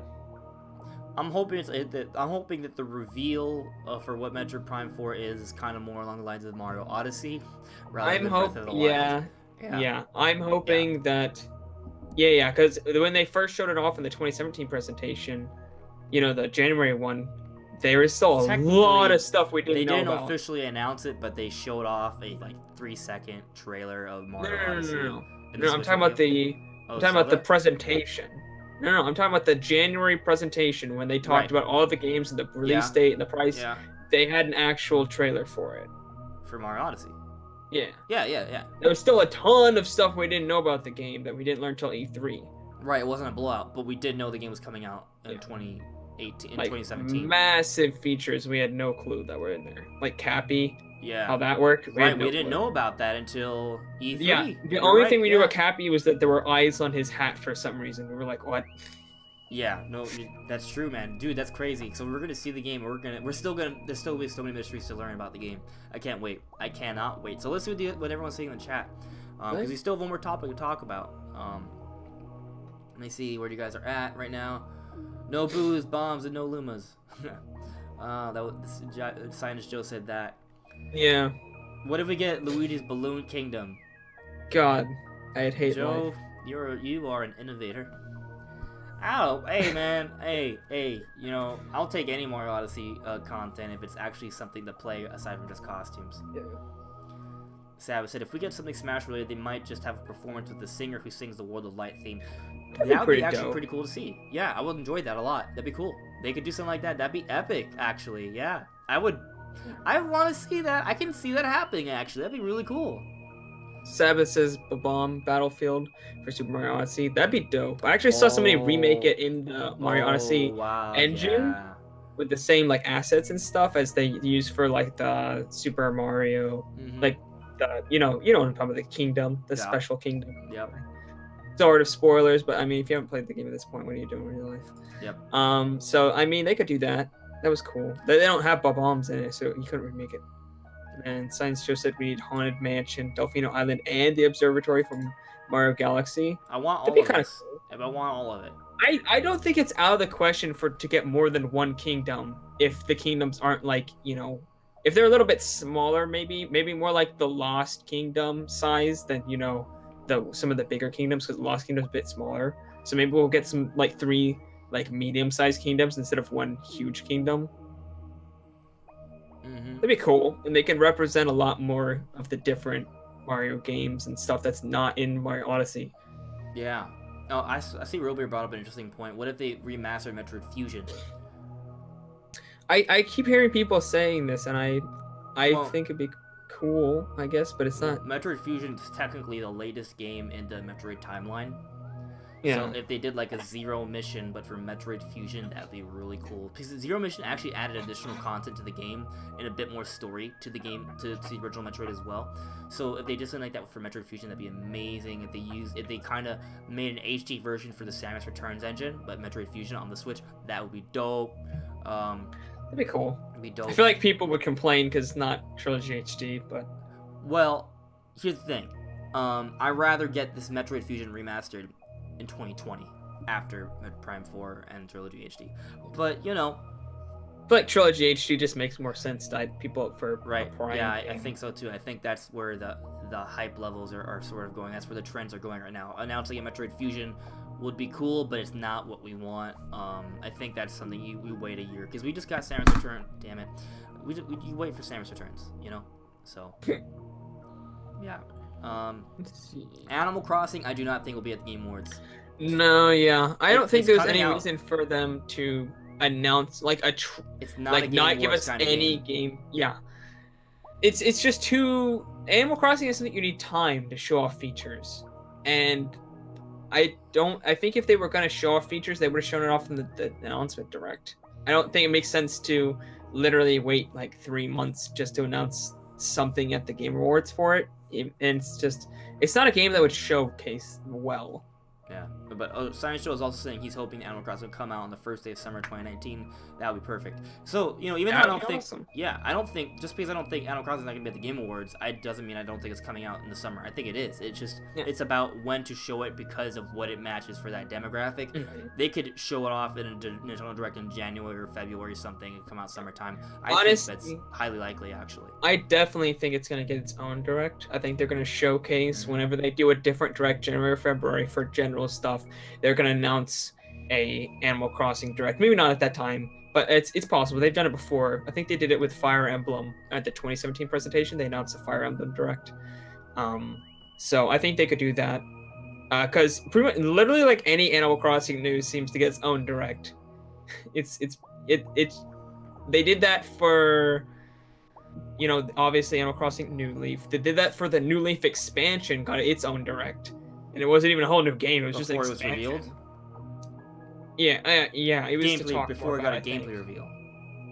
No, I think it's going to get a gameplay reveal at a normal Direct, and then they're going to blow it out. It will have a focused one. Yeah. And, you know, the mobile game got its own Direct. So literally anytime Animal Crossing is a thing, it gets a Direct. Yeah. So, I think we're ready to move on. Metroid Prime 4, man. Hopefully. Metroid Prime 4. And you know, this is, I think, is my segue, sort of statement. But with all this Metroid Prime hype, Metroid hype in general, if we get Metroid Fusion, that'd be cool. I think Metroid Prime 4 is what we should expect first. Actually, Koloko said, "Oh, the very first HD Metroid game is 2D. That'd be interesting." It would be interesting, but I feel like more likely Metroid Prime 4. We'll see. But anyway, with all this Metroid hype, I feel like my first character that I play might not actually be Link. It's always been Link. It might be a Metroid character. I have a few to choose from. I have Dark Samus. I have Samus. I have Zero Suit Samus. And I have Ridley.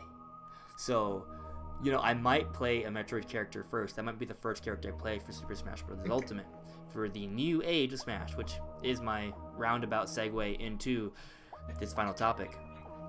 The new age of Smash, which to me, that's the name I gave it. But basically, what are your thoughts on Smash, Brandon? What do you think we're gonna do? Like, what are your plans? Like, I'm making plans for Smash Ultimate. Right. I'm having a friend from Philly drive over. I'm having another friend from Brooklyn come over. We're gonna like spend the weekend playing Smash Brothers. We're gonna go on the town, probably go to a bar, eat. Like, when we're gonna be playing Smash, I ordered some special Power A GameCube controllers. Only one of them's probably gonna come in time, but I'm probably gonna try and pick up the pre-order. I mentioned it earlier in the podcast, but like, I'm gonna go to GameStop Wednesday morning because I didn't get the pre-order, and because I heard that they'll get a couple extra shipments the day before, so I'm gonna try and buy or pre-order the special edition for Smash Bros. With that white handle Smash controller. Then, so I got plans going, man. I'm gonna change around my room a little bit so I can have people come in and play in my room. Like, I'm getting ready, dude. I'm getting ready for this. I am so hyped and so ready for Smash Bros. I am excited, dude. This is wow. This is bigger than Christmas. I have to tell you, my plans are not that extravagant. Mine is literally just go pick the game up and stream it. Oh, I could have a wine and cheese party. Wow, this is new. I didn't even think about making this into a big event with other people. Have you ever seen It's Always Sunny in Philadelphia? No, never even heard of that. Okay, it's a really funny comedy show. You should check it out. Oh, by the way, I am gonna send you the HBO info. I thought I got it. Oh well, I'll take care of it after the show. But random thing that has nothing to do with podcast. But in It's Always Sunny, right? It's a comedy show. You guys should check it out. It's really funny. I keep on playing with Pipette. By the way, I'm sorry. It's my ADD. But I keep playing with the cord on my thing. Yeah. They have this. There's this one episode about the game of games. Right, it's a game that it's crazy, insane. I actually played in real life once, and I cannot tell you what I did in there, but I did some crazy shit to win. But basically, you do a whole bunch of really crazy stuff, like disgusting stuff, painful stuff, scary stuff, and they're competitions. Like you pull different card activities, and you pull them out, and you do crazy stuff. Like one of the examples they do in the show is that you put your hand on the why am I'm drawing blanks here? You know, a dartboard. A dartboard. You put your hand on the dartboard, and someone has to throw darts and avoid the hand. And why would you do this? It's very disturbing, but this is like an extreme version of it. But they actually in the show, the dart hits the person in the hand, and the challenge is to not show any reaction to it. So you just see his face like this, with the dart in his hand. Like it's just crazy. What the fuck? Yeah, it's crazy. But anyway, like there's so much controversial, weird stuff into it that it's like a battle, right? But before the battle, like Smash Brothers, they have like a wine and cheese party. They act all fancy. They get together. They act merry. You know, to the the kind of like the peaceful merriment before the big war.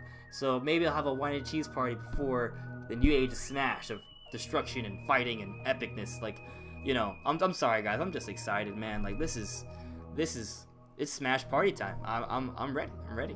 I can't wait. I feel like I need to make plans now. I feel like he's got like the whole thing getting people from out of state. I'm just over here like, I'm gonna play with my subs, do a good old stream. I will be streaming too, no, by the way. I will have a cheese party and invite all my friends from across the globe. It will be a monumental occasion we'll never forget. For the next Smash game that comes out like 10 years from now, I'm gonna have like a giant cruise ship party. And we're gonna sail across the ocean and play Smash when it comes out. Yep. This will be great. Can't wait for that party. That's gonna be even better than this one. But yeah, man, I'm excited. I'm like really excited. The wine and cheese party might not happen, but I'm inviting some friends over for the weekend, and we're gonna have a good time. I do plan. Pedro's gonna be down the week after. We're gonna be playing that, streaming that. That's gonna be awesome. He's way better than me at Smash. He's gonna destroy me, but maybe I'll win something. Not with a handicap. Eventually. Not with a handicap. You could also play through Spirits Mode together, take turns. Yeah. But then you'll still feel bad because he'll win all his fights and you won't.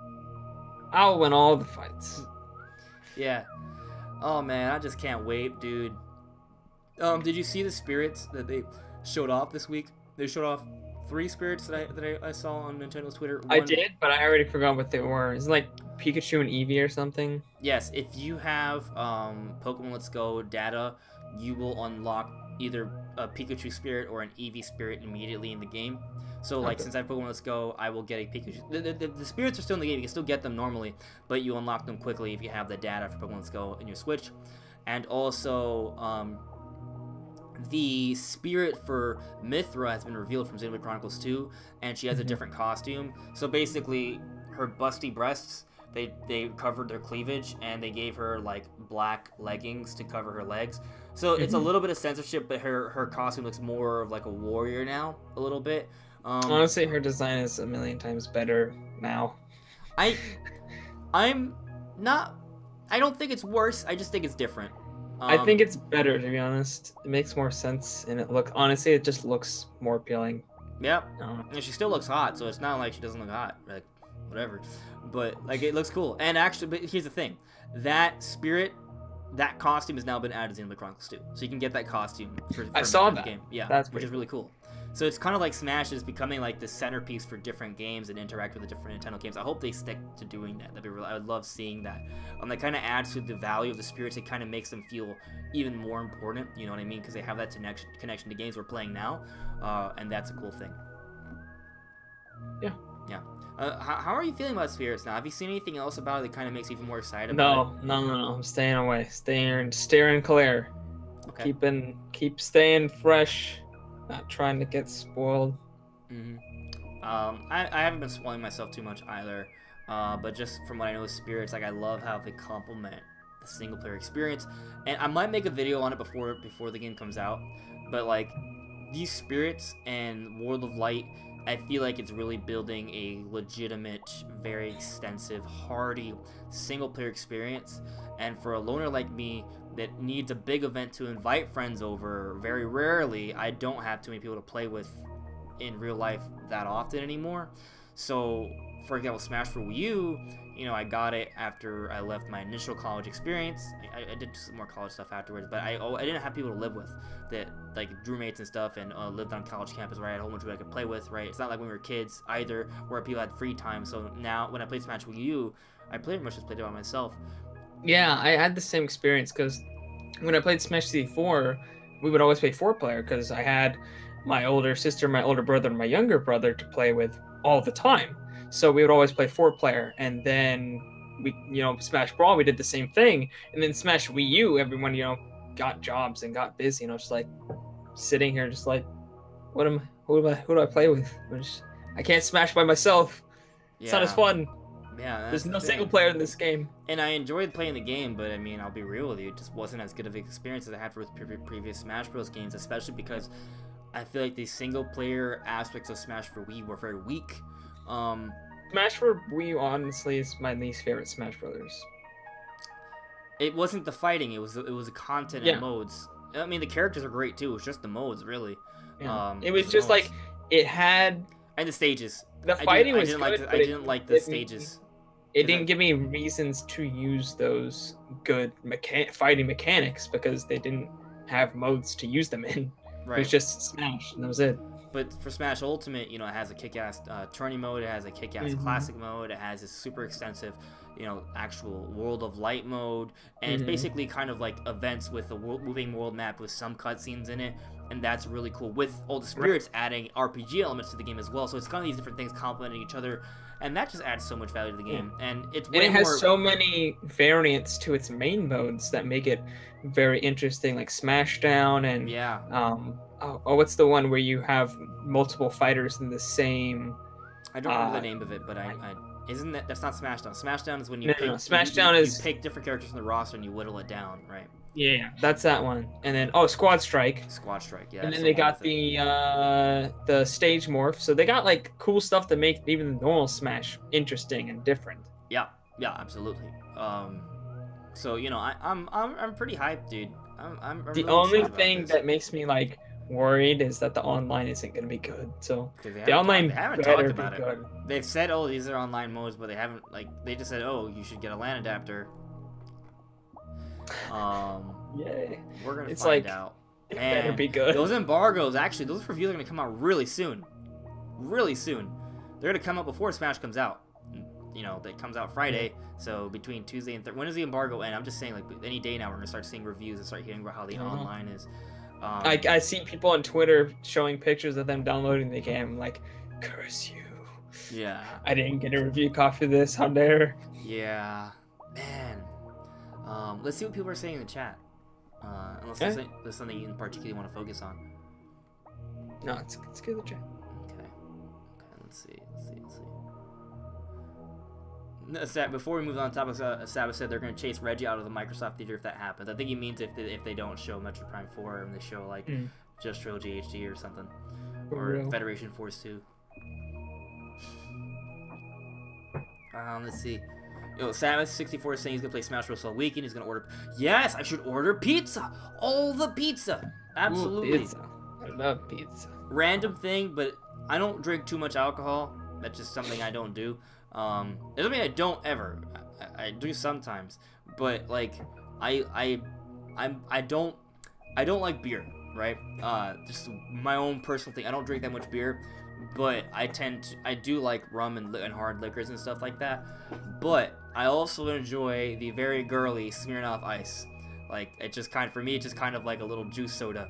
And I hear in Cali they sell them in vending machines. What? My brother's like, it's a girly alcohol drink. My other brother's like, no, it's good. It's good. It's like drinking soda, basically. It's good. But if you're under 21, don't drink it. It's legal. But yeah. You know, I'm just kind of thinking about, you know, when I hear staff say, oh, I'm gonna order pizza, like just the idea of kind of like, you know, having that experience where you play Smash, you have friends over, you order pizza, you get drinks, and just having that good festive time, like that's something I miss about Smash Bros. I'm really excited about. I had that all the time back when I was in college. This is why I need to get friends so I can do this. All my friends are like far away. Yeah. That's why, Brandon, you and I need to eventually live close together someday, so we can have Smash parties more often. For real. We gotta do some collab streams where we're online playing together. Yeah, for sure. Yeah, and I'll get like a doll to pretend it's you. Okay, that's creepy. Yeah. Let me see. Nintendo Game Talk saying he saw Etika post something today saying something how Smash Ultimate felt like playing Dragon Ball Z, not the game, the show. Yo, I saw that too, bro. Yeah. He's saying it feels really fast and intense, and I'm just getting even more excited for it. Like when I seen the gameplay that you see how the characters launch and stuff like that. Yeah, I love how fast it is. And it I go back and I watch people play like the Wii U one. I'm just like, ugh. Yeah. And to be honest with you, for me, whenever I play the Wii U version, whenever I play with the controls, I feel like there's a delay. I don't know if that's just me. But whenever, like, the movements I want to make, it just feel like it doesn't keep up with me. Like, there's, like, some sort of latency issue, or I don't know what it is, but it just doesn't feel right to me. Yeah. It never quite did. I think that the thing about that one is the Wii U had a lot of, like, you had to, like, cancel out of moves, or, like, moves had time after you used them to where you couldn't use any other moves. And that always annoyed me. It's like, I forget what they call it. Some lag Smash Pro. Frame time lag, I don't know. It's not like a hardware issue. It's like something they implemented on purpose, so that you can't just like spam moves constantly. Yeah, I think they said they lessened a lot of that in Smash Ultimate. I just want to feel like it's 1-to-1 for me. Like if I move left and right, it's gonna do it. If I just felt like it didn't keep up with me. And that maybe that's what it was. Also, like they've really focused on making the hit seem really intense. Like that final hit, the game slows down. It has the black and red electricity, and you just see them fly off. Like that's so cool. Yeah, that's something that they started doing the Wii U one with like different effects when you do damage, and then they really ramped that up in Ultimate. So I'm just hyped, man. This is gonna be intense, and I mean that in the best way possible. I'm really excited. Brian Stallion said, my mom pre-ordered the game for me in August. After the August Direct, my mom's paying for the pre-order is being held in her bank account currently, so I'm excited. Or he said, I'm so excited. I paid for my pre-orders, like, as soon. Like, I had to pay for it immediately. I'm like, well, the only person here that didn't pre-order the game. I was waiting on the Smash Controller Special Edition, and I was on the Amazon email wish list order thing, and they never emailed me, notified me. Right. I don't even know why I even believe that they would notify me. Right, for real. Yeah. Savas says he doesn't have friends either since he graduated high school. Him and his friends went their separate ways. Yeah. Being an adult sucks. You don't have friends. Let me see. Is it gonna be the longest week ever? Only Thursday's gonna be exciting. I mean, I'm still playing Pokemon Let's Go. And I still haven't beat Dark Souls, so I still have games to play. Apparently, Warframe is pretty good, too. I have to go back to that. In terms of games, right? I'm also starting playing Banjo-Kazooie. I'm going to be streaming that Tuesday through Thursday, by the way. Check it out. Twitch channel. Link in the description below. Please, follow me there. I have no followers. Please. You know, yeah, I'm just, like... I'm over the top right now, guys. I can't wait. Honestly, for me, when I get hyped for things, a lot of times, time seems to go faster. I don't know. I just, like, get excited. Like, when I'm bored, that's when time just, like... along. Like when I'm excited for something, it's just like bang, bang, bang. Now it's here. Just for me, there's so much going on that like the days just keep coming. Like, yeah, dude. When it happens, it happens. I'll be ready for it. I saw something on Facebook, and it was like 2018 went pretty much like this: like January again, February, March, April, May, and then it was like all the other months after that were like cut off. Like they were just like there, and they were just gone. And it was like Nova to Christmas. It was like they didn't even finish November. It was just Nova Christmas. It's like, that's totally true. It's been like that. It was like January for some reason, I think because of the pressure of that new, like, for me at least, for that new YouTube policy of, you know, having to hit 1,000 subscribers and stuff for monetizing, that put a lot of pressure on me. And so that, like, really made January feel, like, really long. And then after that, it was just, like, everything just flew by. I feel like this year feel like it was, like, half a year. It's been really fast for me too, bro.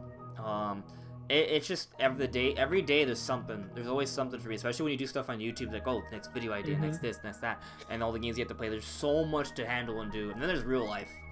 So, like, right. Yeah. So for me, I'm like never bored. I always have something to do. But I'll say when I was younger, there were definitely those days I was like, oh my god, I'm waiting for this game. This is all I'm waiting for. This is all I want. Like, I had that when I was younger.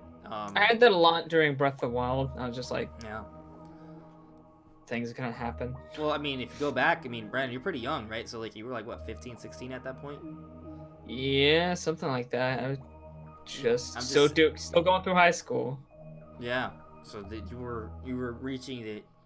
You've matured a lot since then. I feel like part of that, like, anticipation is, like, you know, a maturity thing, because I feel like as you get older, time just goes by faster.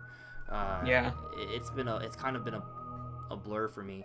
Like, sometimes the surprise is like, dude, 2014 was not that long ago, and dude, even sometimes I'm thinking like 2012. Like, I remember 2012 and being like, man, me too.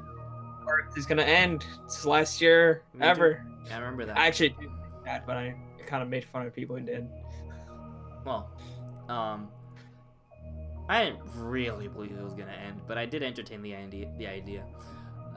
Yeah, I read a few like books on it. It was crazy. Let me see. What else is going on here? Oh, Mastermind, what's up, bro? Welcome, man. Let me see. Josh said, really? Oh, let me read what he said. He said, Brandon, now that I think of it, I didn't think Smash Bros. For Wii was that good because the Wii U had pretty bad loading times, and the Wii U itself just sucked. I mean, it did have long loading times. The but loading I feel times, they did have Brawl had really long loading times as well. Well, Smash Ultimate, it's on a cartridge.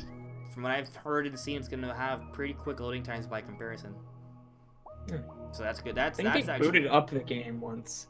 It's actually a big deal because I always, whenever you just kind of want to jump from match to match, right? And sometimes you're just like, oh my god, why is it taking so long? Is it even working properly? Sometimes even when I load Smash Wii U now, I'm like, is this game running? And it's like just like a black. That's how I am with really every Xbox One game. I'm just like, is it gonna run? Yeah. So, and something I forgot to mention about Arc, it literally takes like 3 minutes to load initially. Yeah, it's that's not exciting at all. No, I'm not into Luckily, when you respawn, it takes like 2 seconds. But it's, yeah, I forgot to mention that when we were talking about it. So, yeah, is there anything else we want to cover before we call it a night, guys? If you guys have any questions or things you want to address before we call it a night, you know, put in the chat below. But pretty much we've reached the conclusion for this discussion. Smash Ultimate is upon us. The age of Smash. The new age. Yeah. It is. We were right there. And we New age also... of gaming. And here's the crazy thing. By the time we play Smash Ultimate, we may know how Metroid Prime 4 is going to look. You know? Right? Or we may be disappointed and all crying in our beds. Won't even get up for the midnight launch because I'll be too sad. No, you won't. Smash. No, yeah, I won't. No, you won't. Smash is too exciting in and of itself, so it's gonna be fine. And here's the thing. Like, even if we don't get Metroid Prime 4, and I know I'm building it up, but I'm building it up because I believe it, right? I believe it. And I feel like I'm forthcoming about that. Like, look, we don't know for sure that's gonna happen, but it seems pretty damn likely. Like, I think it's gonna happen. But if it doesn't, you know, we're getting Smash. And there's gonna be something from Nintendo revealed at the Game Awards. Something new is gonna be there. So whatever it is, I'm gonna be excited about it. So I can't wait. I'm excited. I'm ready. I am so pumped. And I hope that I can't wait to. I might do an unboxing video for that Power A controller. It's supposed to come out Thursday. I'll do an unboxing video for the Pro controller of Smash Brothers if I can pick it up. And you know, I'm gonna be streaming Smash Brothers on Twitch throughout the weekend, and it's gonna be a good time, guys. I just can't wait to sit through what 2-3 hours of the Game Awards for 15, maybe at most, minutes of news I actually care about. It's gonna be great. But luckily, I'm gonna be sitting through it with all you guys on stream, so hopefully we can keep each other entertained. We'll be good. Oh yeah. Oh man, I don't want to stream the Game Awards. Dude, I know. Every time I think about like, oh, I'm gonna want to if something gets announced, but if I'm gonna sit there like the entire time being like, do I have to? Like, do I have to stream it? Like, oh, I don't know. Then again, I don't want to. I think I think the most hype thing would be to see the trailers there instead of going back already knowing that, you know, there's a trailer for Metroid Prime 4 and reacting to the trailer itself, just not knowing, just be like, oh, is it gonna happen? It's gonna happen, and then having it happen would be way more hype than going back and being like, okay, this is what announced, let's react to that now. Yeah, so that's true. So I mean, I'm probably gonna do the stream. So I'll do it. Robert says we could stream together. Maybe we could do a Discord call or something. We'll have to test that out because my computer doesn't suck now. So yeah, you have a good computer. Last time I tried that, everything crashed and I had nothing. I had no recordings, no reactions. It was terrible. Right, that was your crappy laptop. Yeah. Oh, so you weren't streaming at the time. You were just recording, so. Yeah, it was a little different. Well, that's the thing. I was recording then because my computer couldn't handle a high resolution recording of OBS. So I had to do it through a different way with just a laptop, not streaming. So that's why, yeah, you're right. But now I can, you know, my streams are in 1080p, and I do it at 6,000 bit rate. And it looks pretty good. So yeah, it's gonna be fine. Yeah, you'll be good. Can pull it off. So yeah, that'll be great. We can do it. That'll help for sure. I was thinking about like playing a game while I did that, but now thinking about it might not be a good idea because I might be playing the game when a trailer comes up. I'll be distracted, right? And then if I'm not paying attention to people who are in this chat, like that'll be bad too. So, you know, I think with you there and you guys in the chat, make sure if you guys want to watch it with us, do that. And you know, we can have a good time Thursday night. I'll be good. Yeah. Yeah, but we got some questions though to end the night. So let's get to these questions before we call it one. So Sad64, he asked both of us and he says, last minute Smash predictions, go. Smash Ultimate is going to be the highest rated game of the year for the Nintendo Switch. Yes. And the online is only going to be it's going to be passable, but it's not going to be amazing. And yeah, sorry. I want it to be really good. It's going to be good enough. Yeah. I think that I'm going to predict against you, not only just because I kind of want to play devil's advocate to you know, so we're not saying the same thing, but also because I kind of have hope that they have to nail this one. This is the big game that's going to draw people into the online service. They have to nail it. So for me, as long as... So I'm okay with the occasional match drop. That's fine. That happens with every game. Right. But I want to actually play Smash Bros. Online and not it be this huge lag fest. That's what I want. I think it will be... I think it's going to keep... There's going to be... Unless you have obviously a bad connection, I think it's gonna no stutters. I think it's gonna be to the level of, you know, Mario Kart and Splatoon, where you play a match on that, you feel smooth. It feels good. I feel like it's more likely to be the level of Dragon Ball FighterZ. Is that bad? I haven't seen it. There's varying connections, and you can see it, and you can pick which one you want to fight with. Yeah, I mean, if you get a good connection, I've seen. Yeah, you can get good connections, but there will be bad connections. Yeah. I mean, I think they already... Did they talk about... I think they said that bad connections were gonna be... They were gonna... I forget how they said it. They're gonna, like, you could choose between connections or something. I don't remember exactly. There was a segment on that, so I have to go back and check, but hopefully... Something about, like, your bad... Like, it will pair you up with people with similar connections or something. And I think they said most of the time they're gonna connect with people of your region, so that they're going to give you the best quality matches possible. Yeah, that's acceptable. Yeah. Let me see.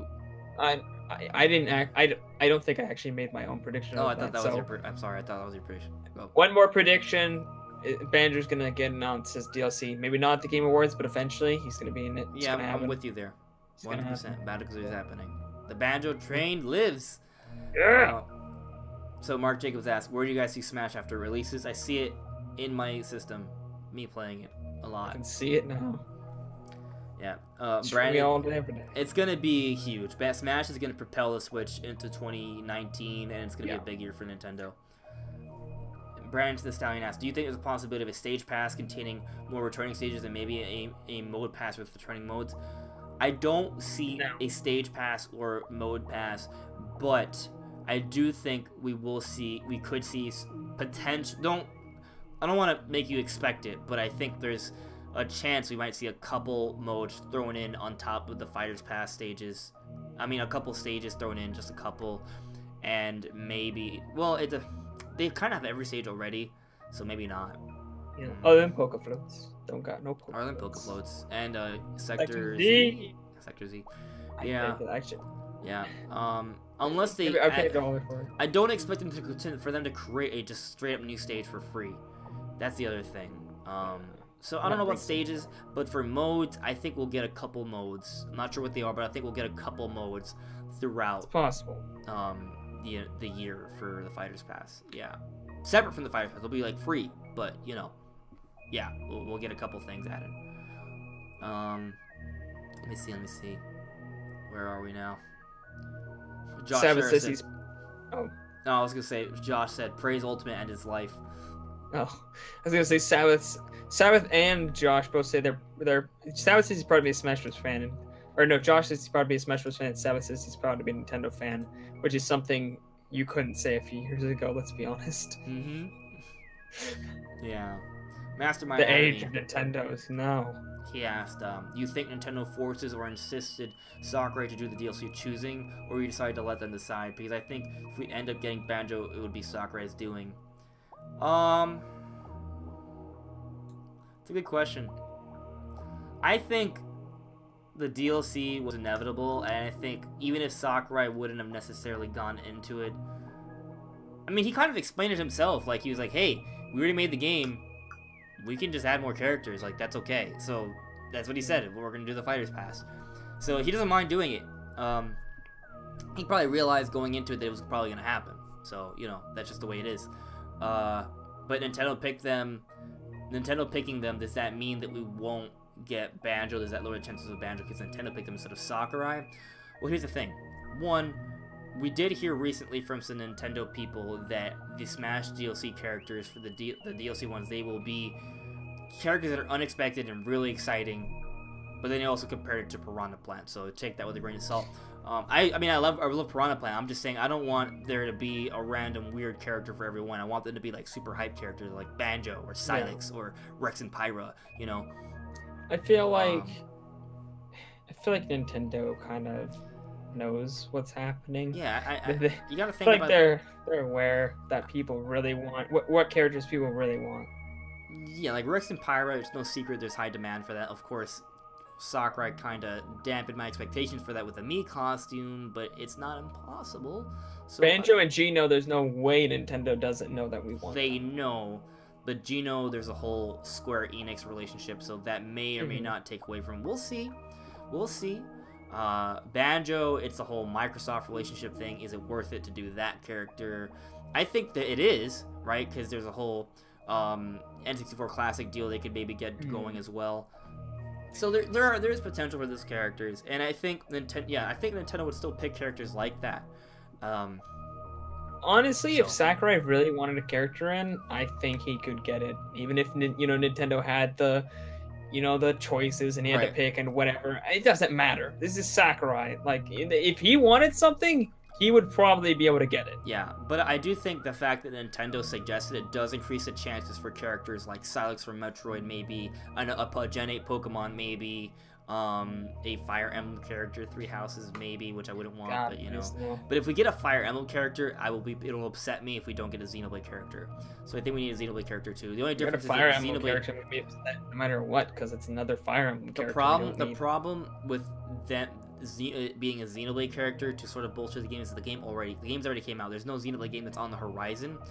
Versus Fire Emblem, there is a Fire Emblem game that is on the horizon. So there's that to kind of. I hope it's not a Fire Emblem 3 Houses character, because there's so many already. You know, they don't need it. They don't. Yeah, know. Do Xenoblade. Do Silex. Silex is great. That'd be awesome. Maybe get Chrono. I loved your Chrono prediction from your Smash predictions video. Yeah. That like Chrono would be great. Like if we don't get Geno, Chrono's that's the next best thing from Square Enix. So I'm okay with that. Yeah, so I think just because Nintendo's picking it, this doesn't mean the characters aren't gonna be cool. They're still gonna be cool. So don't worry. Yeah. But does it mean Banjo? Well, we'll see. Yeah. Well, Roby, we're gonna stream together. But you probably said that earlier because yeah, you guys have actually been posting a lot of things in the chat. Can't keep up. Oh, so I'll answer this question quickly. So Sabbath asks, wait, do we unlock characters in World of Light or Classic mode? Both. There's like 3 different ways from we know so far that you can collect it. Just kind of playing different classic modes in a certain order. That's one way to do it. Or playing through World of Light mode. That's another option as well. Just Google it. It's there. Little Squirt, and we were talking about the NC4 Classic, and he says when it's in it, deconfirmed.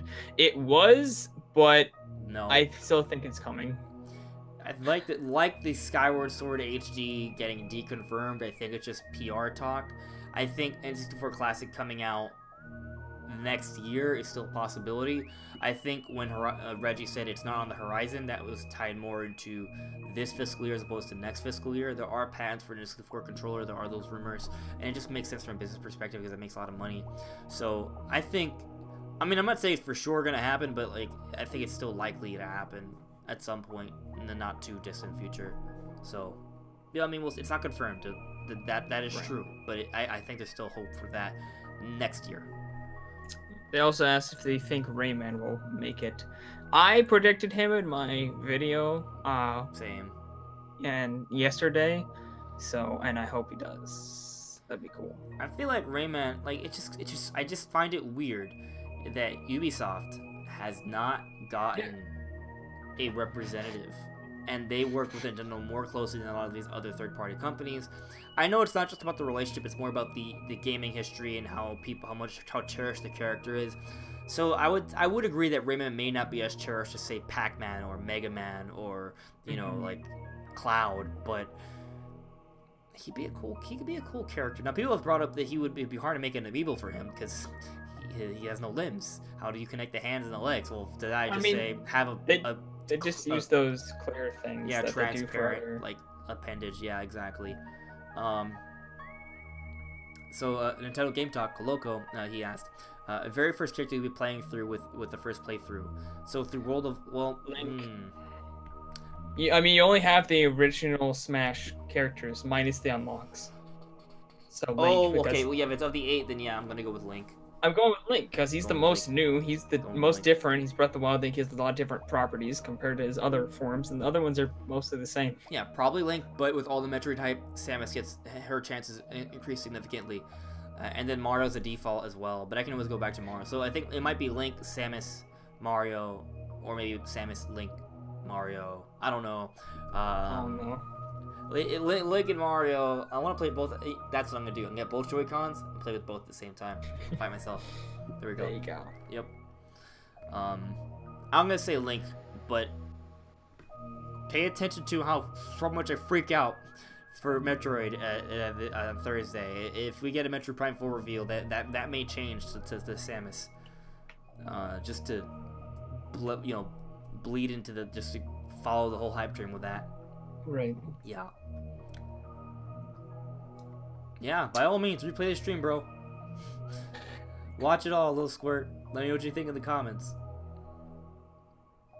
Yeah. Oh yeah. No, you got to you were later in the comments. I was looking at the older ones, but yeah, I think Rayman will make it to the DLC. Little squirt. Oh, yeah. I think Rayman will make it to the DLC. Little squirt. Yeah, you got to the you were later in the comments. I was looking at the older ones, but yeah, I think Rayman will make it to the DLC. Little squirt. Sabbath, yeah, there's no way the N64 Classic is gonna bomb as hard as the PS1 Classic. No, every Nintendo Classic is just gonna do really well. Although the N64 Classic, while more hype to me, may not have the same level of nostalgia as the NES and SNES Classic for a lot of people. So should take that into consideration, but I still feel like it has a great chance to destroy the PS1 Classic. I guess, but I think a lot of, it kind of, with the NES and SNES, you exclude a lot of younger fans and include a lot of older ones. With the N64, maybe you exclude older ones, which you're also including a lot of younger ones. Yeah. So I guess that kind of balances it out. Mm-hmm. And both Little Squirt and Mastermind brought up some interesting points. I made them in my Banjo video, but they brought it up as well. So Little Squirt said, so basically Banjo's for sure because of the renewal of the trademarking. Yeah, because Banjo was renewed, that does increase the chances, but also Mastermind said not only because of trademarking, but some rare music got data mined as well. Yeah, there's some rare content in Super Smash Bros. Ultimate. Why would there be rare, not Microsoft content necessarily, but rare content? So if there's rare content in the game, that means Nintendo is working with Rare to get content in this game. So does that mean that for sure there'll be a rare character? No, not necessarily, but it does mean that they got the rights to rare games, and if they're going to bother to get rights to rare games, the chances for Banjo go up dramatically. Yeah, I mean, if you're getting the rights to the rare games, why not get the rights to one of the most asked for characters? Yes, and on top of that, the rumors that were supporting Minecraft Steve, they've gone back on that. The source for the rumors went back on that. They said that it was all a hoax. So, just misdirection. So, if the source for the rumors for Minecraft Steve have gone back on Minecraft Steve, then Banjo becomes even more likely, especially because there's rare content in the game. So yeah, and I talk about all of that in my Banjo video that I brought up on Saturday, so check it out. It's just 7 minutes. But yeah, I put it all there. Banjo's just way more likely now, guys. So don't be shocked. Don't be shocked. But at the same time, you never really know how things will turn out. Yeah, that'd be a Little Square added me. So hands down be the best if there was a surprise character unlocked at the end of World of Light, like for example Geno. That would be amazing, but Sakurai said he would reveal every character before the game came out. So I'm going to side with him not lying here, but if that surprise happens, well, I'll be surprised. Right? Yeah. Hey, Phantasm Wolves, we're actually ending the podcast. We're ending the podcast, bro. But I'll stay on for another 2 minutes if there's anything else you guys want to say. But I mean, we've been in the closing moments for a while already. Yeah. Let's go ahead another question. Don't you think Minecraft Steve as a boss would be actually funny and dope though? It would be funny. It would be funny. Okay. I heard that maybe the Minecraft Dragon, I don't know the name of it because I don't play Minecraft, but that would be really cool to see. Yeah. Be okay. Be okay. But yeah, that's it, guys. I think we're pretty much at the end here. Yeah. Yep, I'm right there with you, Phantasm Wolves. I'm excited for Super Smash Bros. Ultimate, and I hope some pretty cool stuff happens at the Game Awards. But that's all for now, everyone. Thank you so much for listening and watching. I really appreciate it. Leave a like. It helps out a lot. Check out Brandon from What About Nintendo. He's doing daily Smash content to hype everything up. Please follow me on Twitch as well. I'm going to be streaming Banjo-Kazooie Tuesday through Thursday. I think you might appreciate that. And I'll be streaming Smash on the weekend on Twitch. Of course, the discussion streams, the live streams for the Nintendo stuff, that's all going to still stay on YouTube. Don't worry. I still have my videos on YouTube. Don't worry. But yeah, this is it, guys. We'll be seeing you really soon because there's a lot to talk about and do this week. So don't worry. There's a lot to be excited about. But yeah, guys, have a great one. See you soon. Bye. Bye, guys.